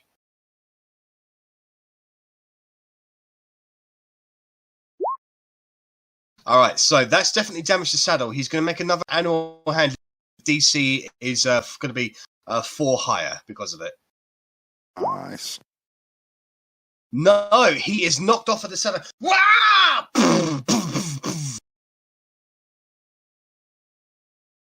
And with that, the hobgoblins sort of start cheering out. Wah! As the lizards... Oh, shit, what? Start mating in the middle of the jousting thing? Or? Oh, Jesus. I'm on one of them. Oh, God. Get it out. So they go that one goes all the way over there as it sort of kneels down. The 2 hobgoblins there immediately sort of with metal like just to sort of like beating against the ground just to sort of signal to calm down. That lizard there has like immediately turned around and is bearing down on the watery mouth. And he's sort of backing up. Is anybody going to do anything? No. Because we're getting this guy to trust us, and killing Bunyan will probably stop that, so the little bastard's going to walk away again. Yeah, he's going to get away somehow. I don't trust him. He's a slippery little bastard. Well, he looks like he's too scared to do anything at the moment, so are you going to step in, Rennas? No, but I will just, like, look him right in the eye. If he's looking around frantically, I'll be like, hi. Or, hi. So You should have worked with us when you had the chance, Bunyan. So as the elder lizard bears on him, Bunyan just screams out, "Alzon, I have more tactical." He's gonna make one final desperate persuasion roll at disadvantage. Are you cut out then? What did you say? I have more tactical knowledge for you. It's making a persuasion at disadvantage. 23 is alright as well. That's a shame. You seem so sad. I don't know, just seeing Bunyan level up alongside us, just, you know, the jokey antagonist. So Alzon just goes, "Looks like you've outlasted your usefulness." To which Bunyan just goes, "Oh, fuck's sake!" And Wild Beast is immediately on him, and you just see him get buried underneath the jaws. Dust kicks up, and the dust clears away. You don't see Bunyan. You just see a small blood around the lizard's mouth.